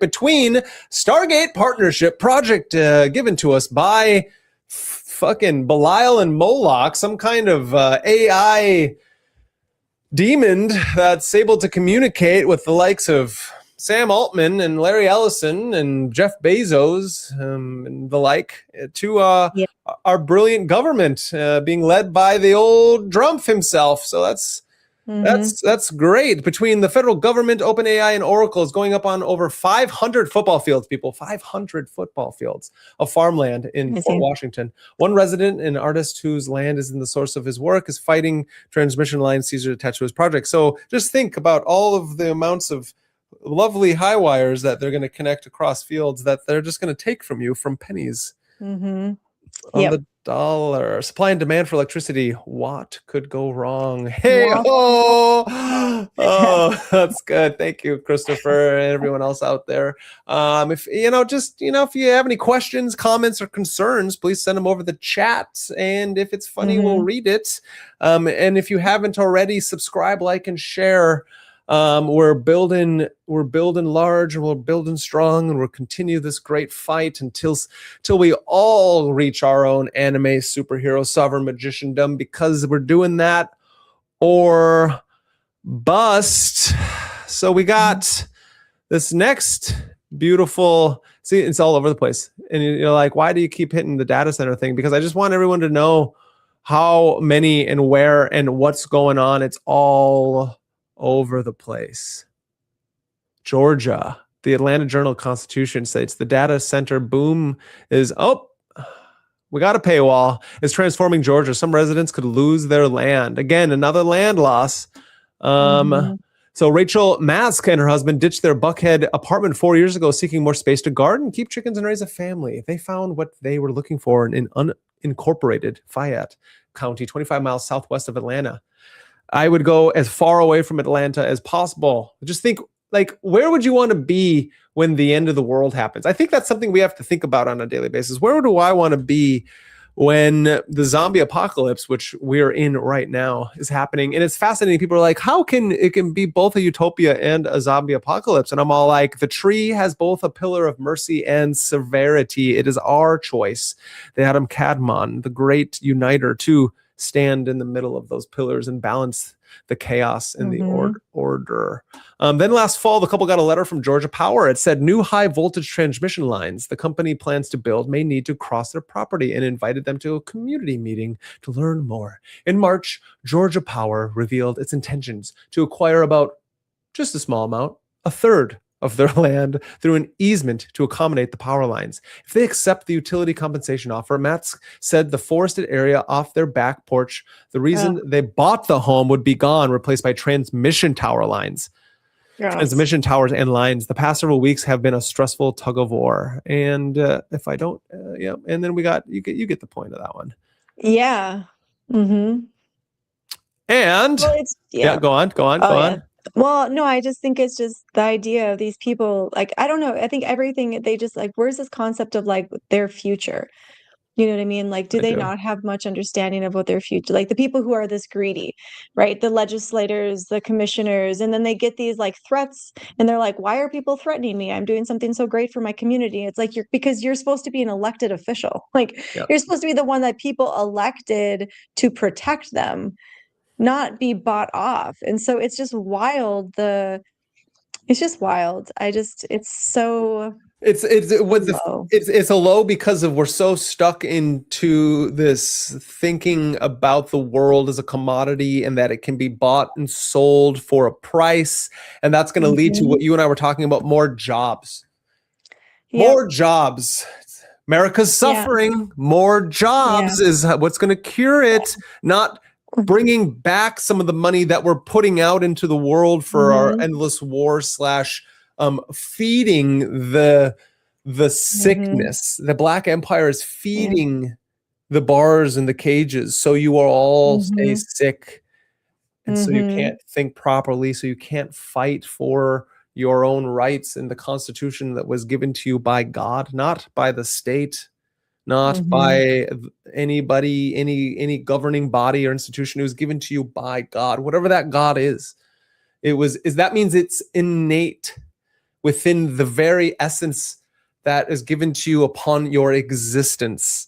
And upon that essence then is sprouted this beautiful harmony and symmetry of life, which then gives us myth, magic, and meaning in a world. But in a world built upon the scientific materialism that matter was first created, and from the brain creates the mind and consciousness. That's a problem. Yeah.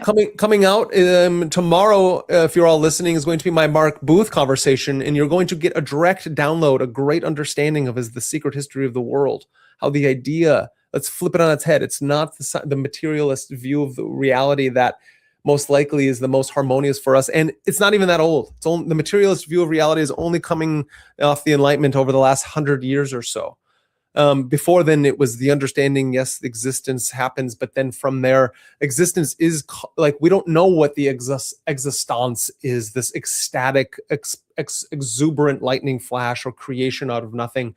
But it's not nothingness. There's no such thing as an absolute zero. And I think that is something we have to come to terms with, that then we have this anxiety about living our life because we have to find meaning in it. Find meaning. Let's change that. Discover the meaning that has been gifted to us by our essence, which is existence itself.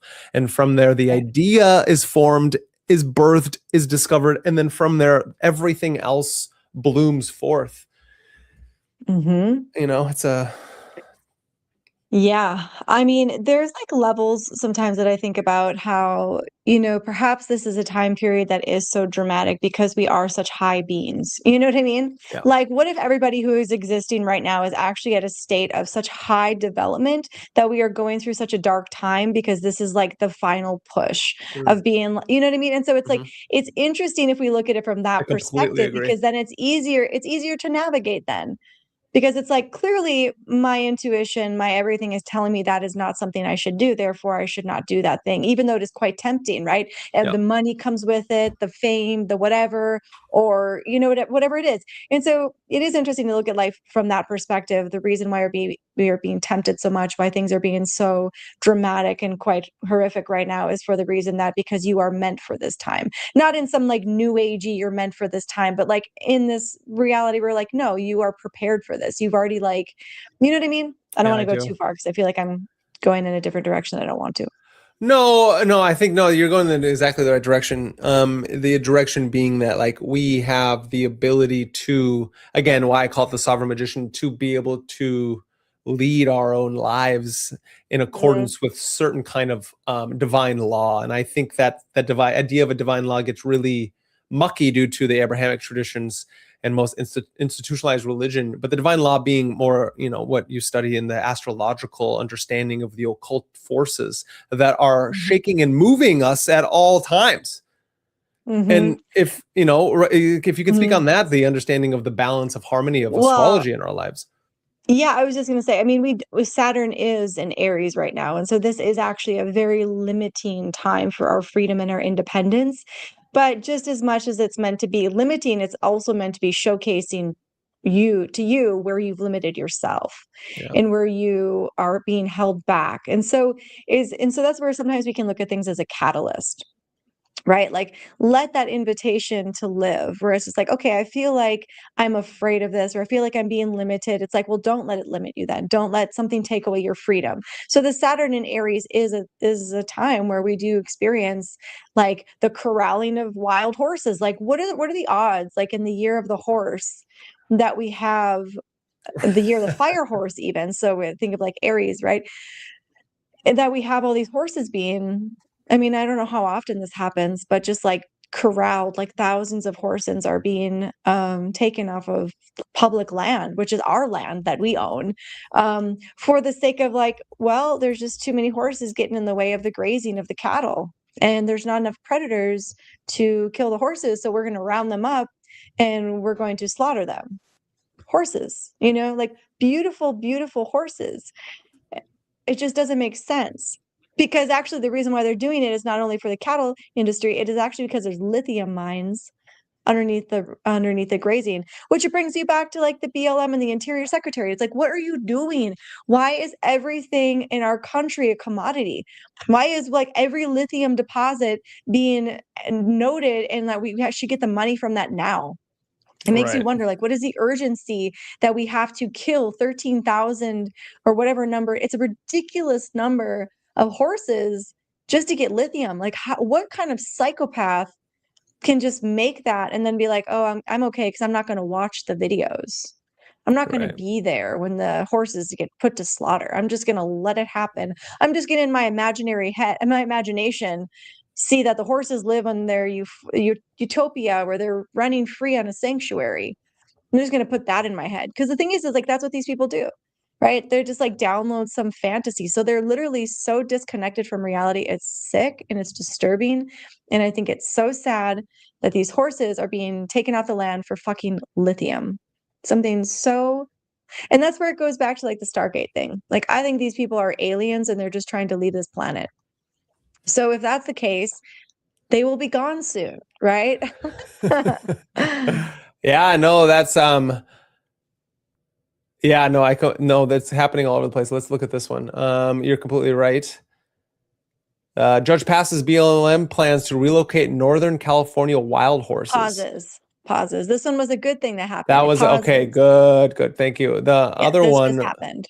Was 8 days ago. Bureau of Land Management to begin the 2026 Caligan Complex Wild Horse Gather. This is so sad. On or about July 10th, 2026, the Bureau of Land Management plans to begin a wild horse gather on and around the Caligan Complex using helicopter-assisted methods. It's horrible. Yeah, that's crazy. The complex consists of how many? To remove 2,000 horses. Excess. 2,000 horses. Oh, there's just excess. And where are all the wolves that are supposed to eat the horses? Yeah. Where are all the predators that are 4 days ago?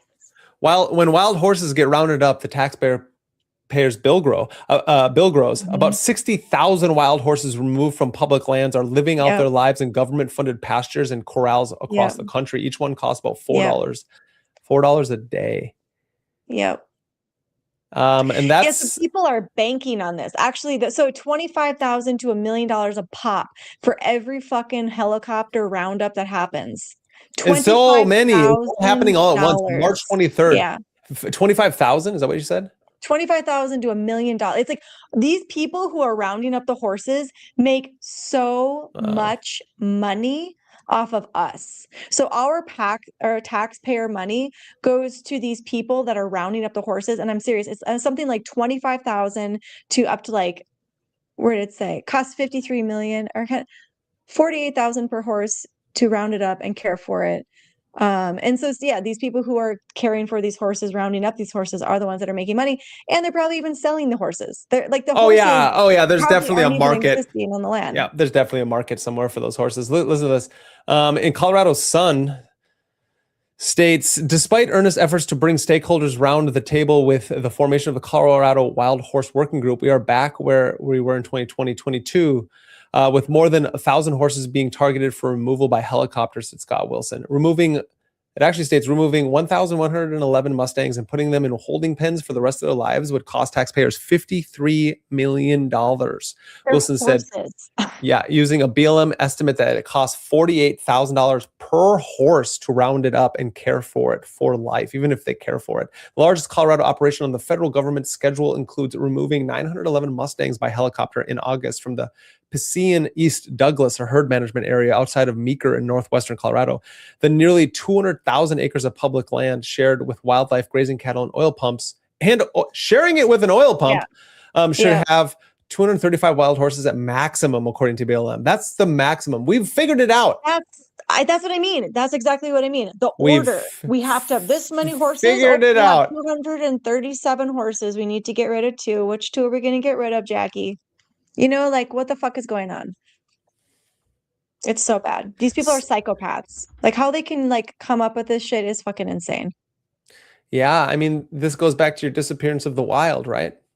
Get rid of the wild horses, right? Think about all the mythologies. That's what I mean. Yep, across every major mythology available to us, the horses carry many symbols and meanings, the same charge, instinct, vitality, that the part of the soul that moves us without being told to move, right? That's fascinating. Jung would call this the untamed content of the unconscious. The material of a psyche represses specifically because it can't fully be managed or predicted. Goes back to the random number generator. Right. Well, and also too, like I said before, the reason why they have to do this supposedly is because there's no predators for the horse. So it's like they kill the wolves. Like, I just think, like, honestly, humans just need to chill the fuck out. Just chill out. We do not need to take over every single wild space.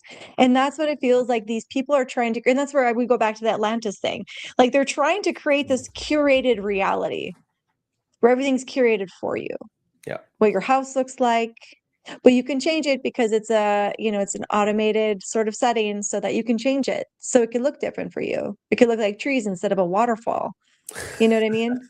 But it's not real. So it's like this idea that they're trying to create this, they're trying to tame every little corner of the world, every little corner, every little space. There can't be wild anything. There can't be one level of unpredictability. And it makes you feel like we're living in a fucking computer. It is. And because the unpredictable cannot be followed and trained, and the unpredictable is what can rebel. The Promethean Luciferic spirit can rebel against the tyrant king, the institution that is built upon a house of cards, a wild snafu, some would say. That snafu, right? Built on it is a house of cards. I mean, that's essentially what they're building. And they're like, nothing's ever going to disturb this. This will be fine.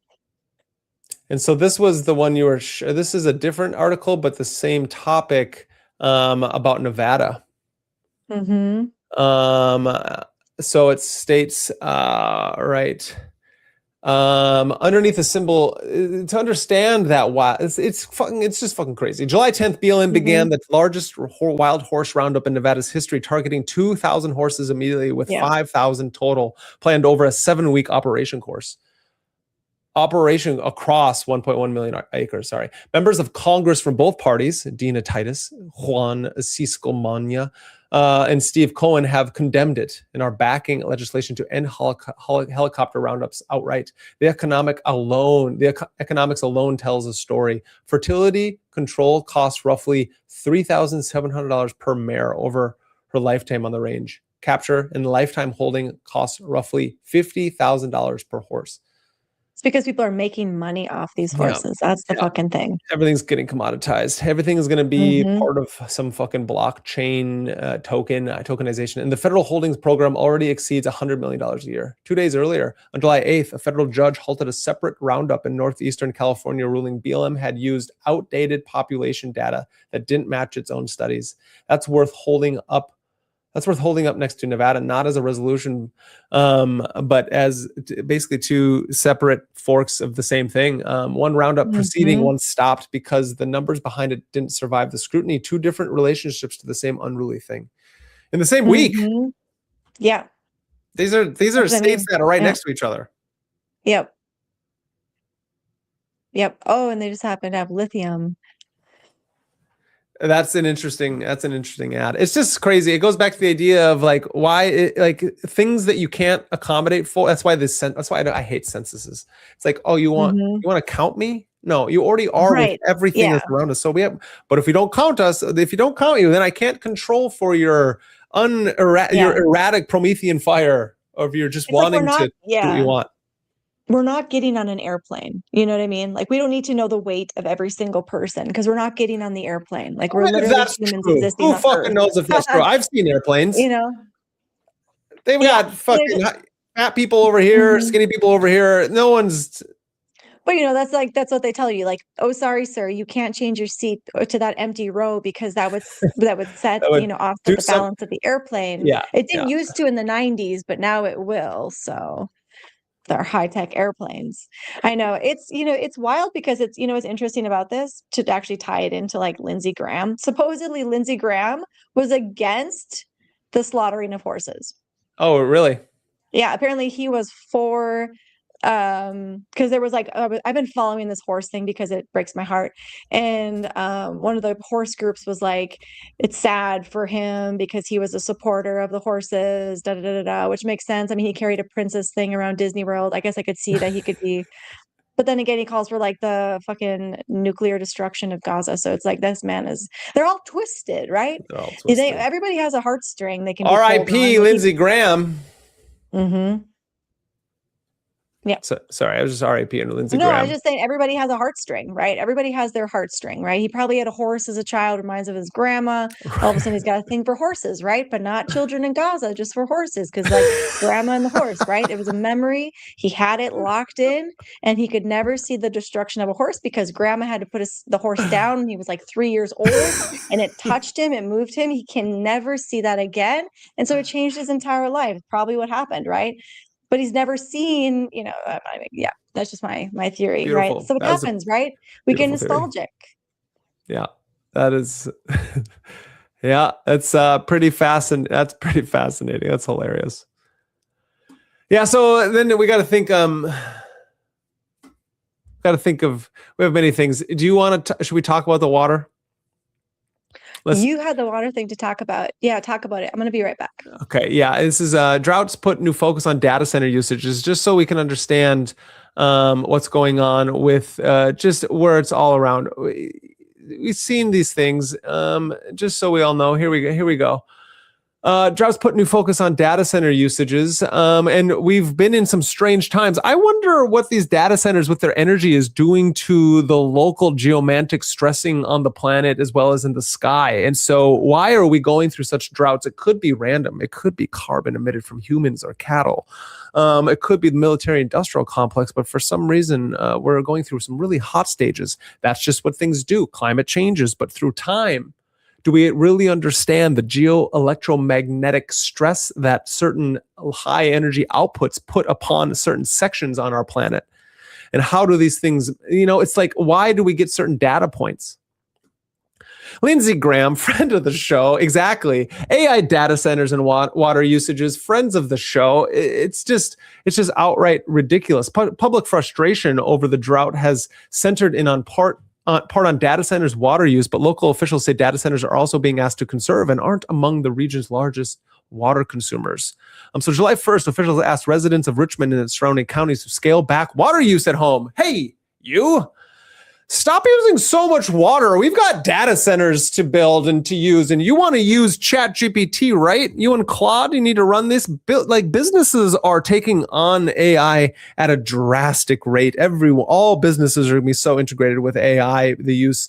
And as they say, supposedly, I don't know how the science works, but the AI data centers are needed to run these things because if you got to store all the data somewhere. I get it. Again, there are blockchains. Store somewhere. There are blockchains out there that you can store this with, or you could realize that we don't need to store things the way we do, and we already have created these energy conserving things. But that would then not make money for the bottom line. Data centers. So again, Richmond and surrounding counties to scale back on their water use at home by taking shorter showers and adhering to a dusk to dawn alternative day-long watering cycle.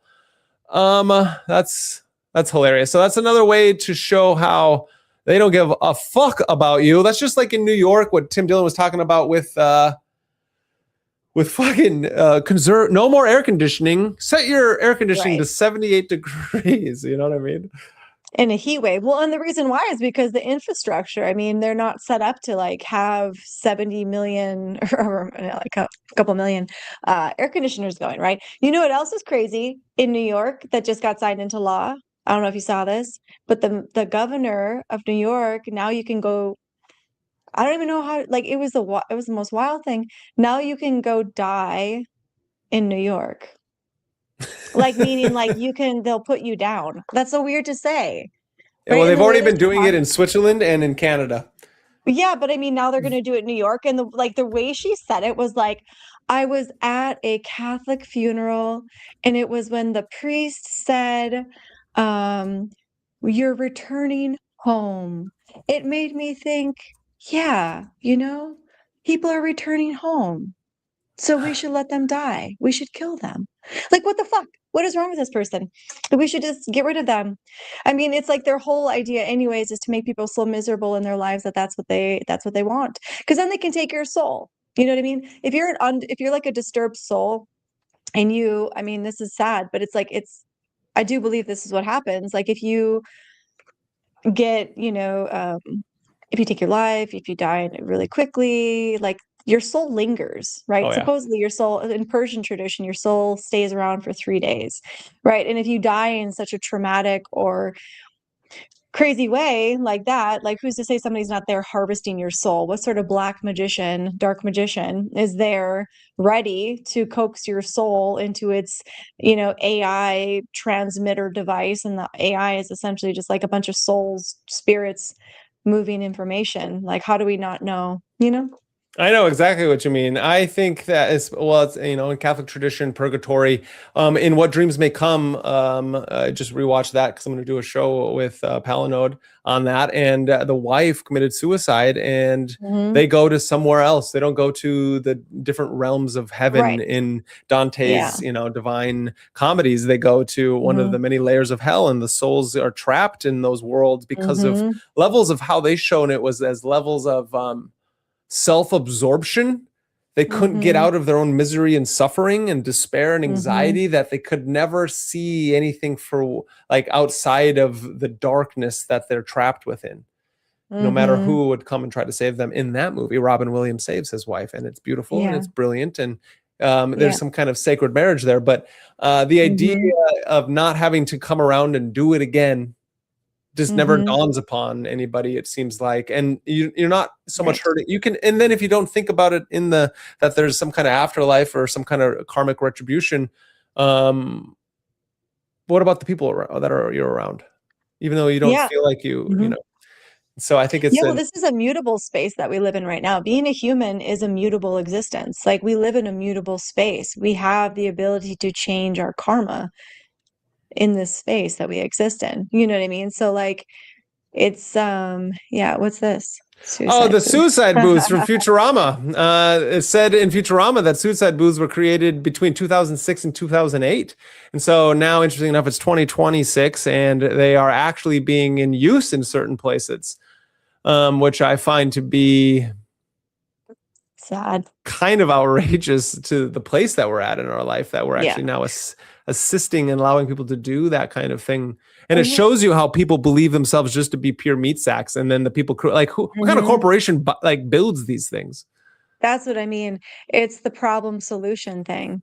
Like they create the problem. Well, at the same time, they're like, oh, the economy is great. We're going to do this. We're going to do that. It's such like a juxtaposition that we live in right now. Like they're in their reality, things are great. They're walking barefoot on islands that nobody's touched, supposedly, you know, while like the rest of the world is just like trying to survive, trying to get by. It's so crazy that people come up with these insane ideas and then think they're going to get away with them. I'm going to keep saying that. Because that's all I can get down to is like, how do they think that this is just going to be a great ending to their story?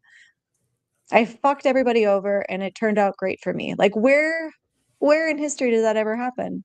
Not that I can remember. I feel like that just doesn't happen. Well, who knows? But the idea is that this place is getting more science fiction as we speak, and I'm always going to bring in the great Gnostic prophet Philip K. Dick himself to kind of help us understand these things as we round down this beautiful show that we've been doing today. Here we go. So if you think about it, what can we trust? Why are we replacing the living world? When a loved one calls you, can you trust that it's them and the questions that they're asking? Have we lost connection with the thing and the intuition within us that can tell the false from the true, the real and authentic from the fake and inauthentic? And I think that we're coming to a place where we're almost like some people can't say they can do that. Philip K. Dick's lifelong question stated plainly, what happens once the counterfeit becomes indistinguishable from what is being counterfeited? Do androids dream of electric sheep? This is not science fiction anymore, guys. We're in fake food land. We're in AI companionship. People are having AI companions. And then that there are synthetic voices that are being trained on real ones, and people are calling your family members and loved ones and faking it. It used to be one way, but now these scams are getting even richer and richer. AI voice scams can clone your family's voice. And again, we've played ABC. Let's go to Fox News. What do they got for us?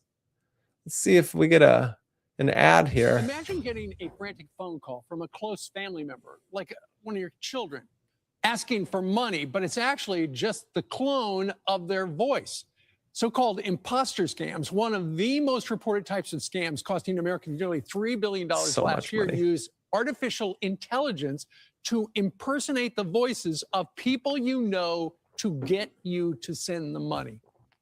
Kurt the Cyber Guy. Kurt the Cyber Guy joins us right now. Hey, Kurt, how are you? Hey, good morning, Steve. And you can't tell the difference with the voice. It has gotten so remarkably technically advanced that you can't tell if that's really your daughter or if that is Memorex, if that is a Did he say something about a fat X? Memorex? Memorex. What's that mean? I think that's the company. Oh, I get it. I was like, because I think they probably used it so that people could talk to their deceased relatives or something. Just did we see that somewhere? Maybe. I feel like we did. That's why I just had that idea. Oh, good luck, have fun, don't die. Yeah, that's exactly where we saw that. Mm-hmm. Yeah, where the son was helping the mom move them through to face off against the evil AI machine. Man, a super AGI creating thing. Clone being used to be computer generated with AI, and it is fooling a lot of people. You asked me in the break, is this in real time or do they record it? They do both. And what they do is you pick up your phone and suddenly there's a stranger on the other end saying, hey, I've got your daughter in the back of the van. We've had some issues here and there's something went wrong. And if you don't transfer money, something really bad is going to happen. I need you to go to Walmart right now and wire money to this particular account and tell me when it's done. The next thing you know, you're caught up in this scam and you're transferring money, and then you haven't even thought, is this a scam? Because it's so convincing that they've got you on the hook.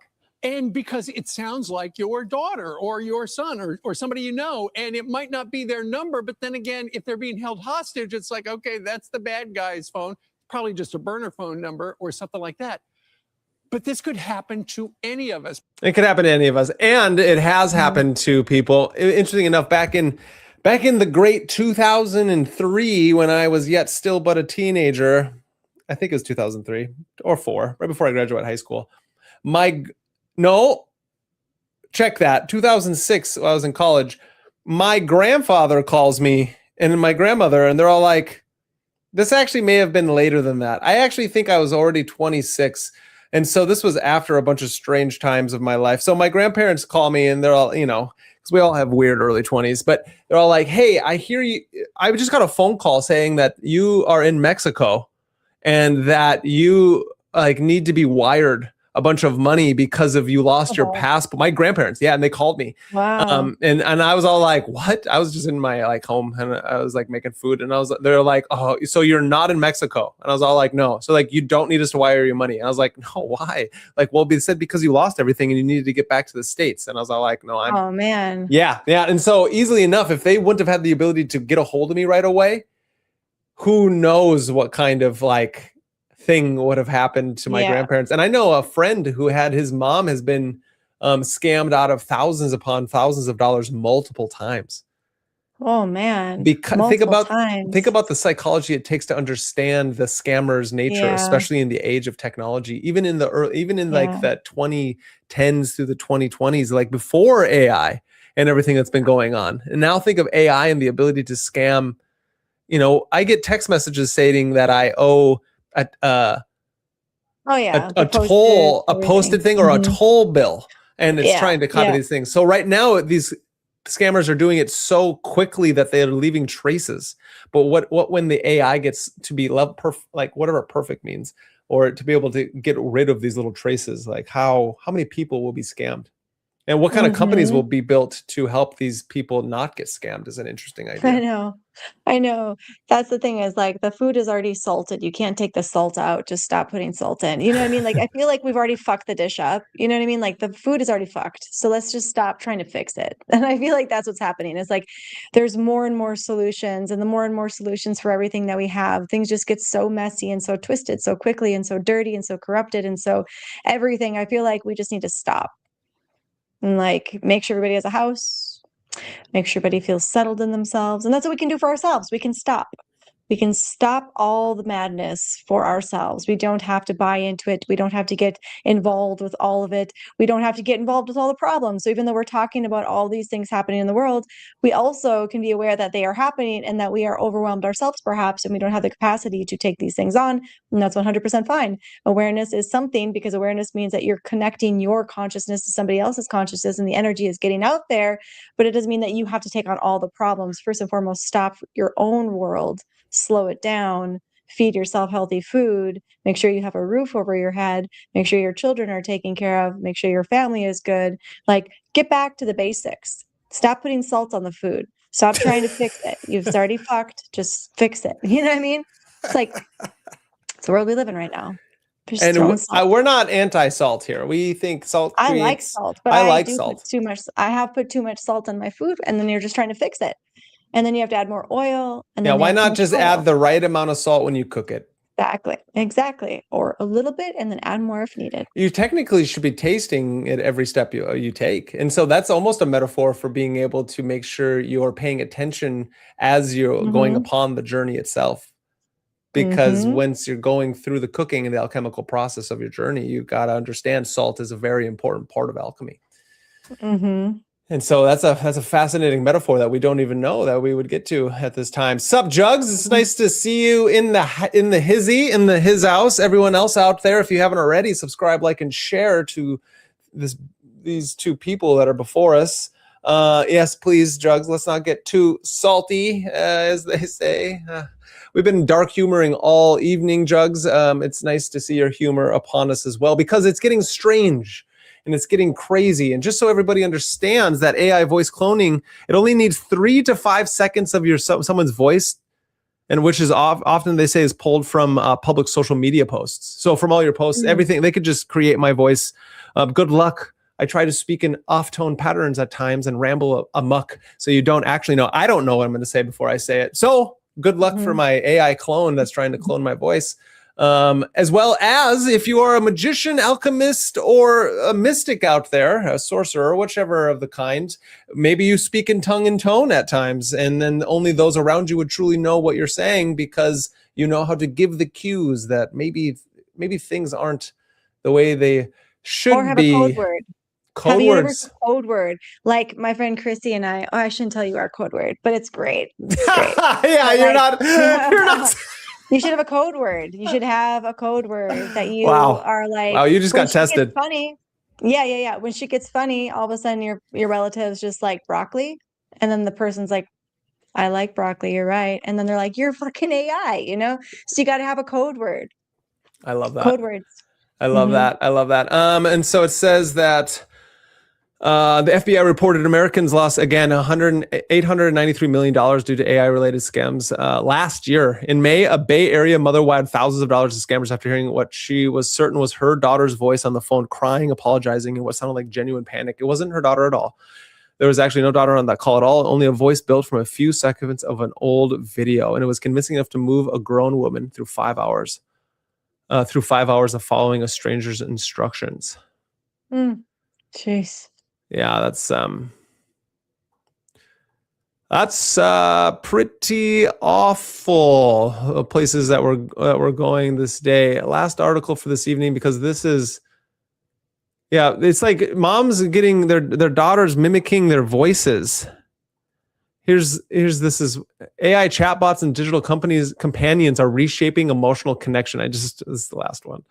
And because let's just drive this home. Let's drive home the movie Her, as well as Blade Runner, as well as how our reality and science fiction is just completely taking over our minds and our physical universe.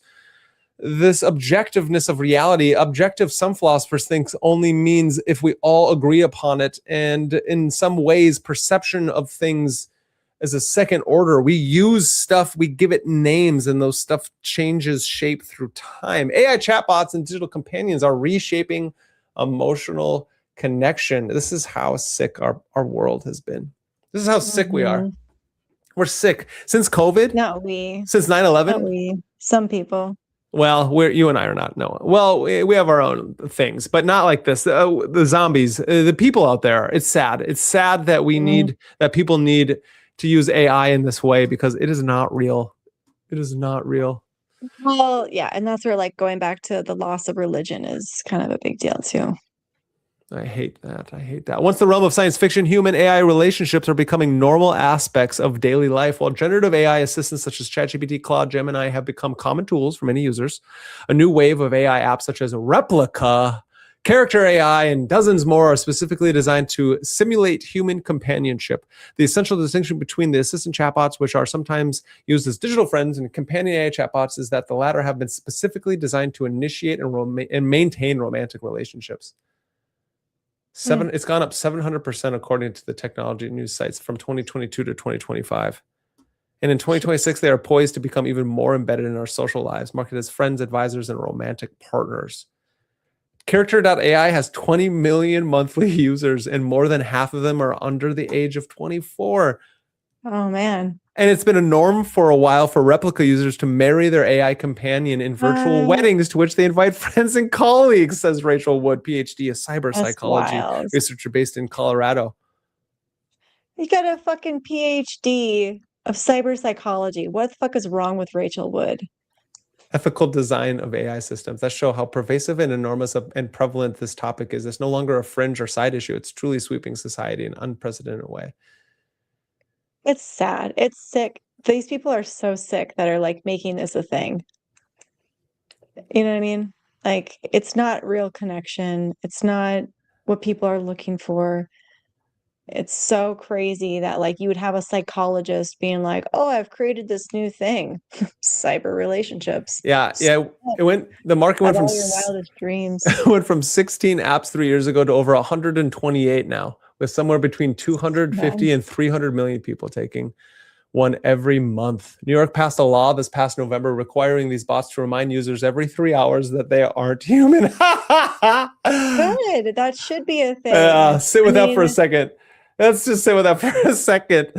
A law had to be written to state something that recently would have gone without saying, right? Probably because those people are eating slop. Yeah. Is being a functional zombie a thing, Jugs? Maybe. It's questionable. Maybe we'll do a different stream on what a functional zombie is. I don't think so, Jugs. You can be more than that, though. I think you're more than that, Jugs. Don't put yourself in those categories. And maybe you're not talking about yourself, but maybe you're talking about others. Maybe he's talking about others. Is others. I'm sorry. I read into the words, Jugs. I'm not saying that about you. I think like a functional zombie would be like when you're being chased down an alleyway and like the functional zombie like falls over on the person chasing you. Like that is a functional zombie for sure. Oh, so you're saying a zombie that helps the person that's being chased because he falls on other zombies? Yeah. Like a zombie is something that just like goes about like does tasks that are like very minuscule, right? Yeah. And they're functional because they just come in handy from time to time. I don't know. I'm just making shit up. No, I like that. In my brain, I saw like, just riffing off what he was saying. Yeah. How could this make sense? I don't think there are functional zombies. I think that you move from function, like it depends, because the zombie also in this metaphor is one who only survives off of the robot hoodness of your first 4 circuits in this map model understanding of the thinker prover. And when you wake up from that robot hood, knowing that the robot still needs to be there, that we all fall into zombie mentality at times. But the idea is that most of the time you are trying to live within a conscious frame of that sovereign magician, lover, warrior, king, the one who's trying to embed himself in that life. And then because I think we do all, myself included, fall into levels of NPC at times where all of a sudden you're like, whoa, I was just taken over by the Matrix, the brain mind meld, which is why we have imprinted new things into each circuit that we live upon, because that's the science fiction nature of our reality, and of everything that's going on right now. And I think it's the occulted layer of things again, right? It's the idea that the sovereign magician doesn't reject the modern world, because we don't want to reject things. The rejecting is another form of being organized by the thing that you are free to directly look at. The practice is smaller and harder than rejection, actually. It's noticing where attention is being drawn to without your consent and pulling it back on purpose. And tending to what's actually in front of you, right? Actually eating the meal, actually living on the land, defending that land, the animals around you, the people around you, rather than the version of it which is being like prepackaged, like we began with. Prepackaged foods, by synthetic meats, something that is quick and easy, frictionless. And let's refuse a substitute, specifically once we can actually tell it from the other things, tell that it is a substitute, which is the entire reason for spending time practicing to wake up, as the Buddha would say. Wake up, Neil. Realize that there is no spoon, and it's not that the spoon isn't there, it's that it's your perception of the spoon, because you cannot bend the spoon, for that is impossible, for you must realize that there is no spoon. Fascinating. What do you think Kaiva Rose, the great Kaiva Rose of this great stream? Yeah, I think this has been fun. It's been fun to go down different pathways. And I think ultimately it's remembering to receive the invitation to live and enjoy the disorder sometimes, because sometimes order can be very stifling to our human existence.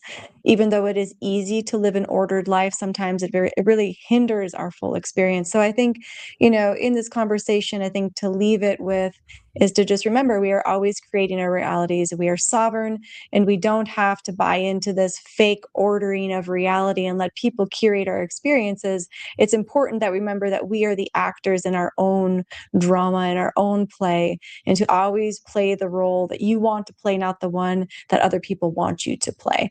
So yeah, take some time. Yeah, it's beautiful. Tell them where they can find you.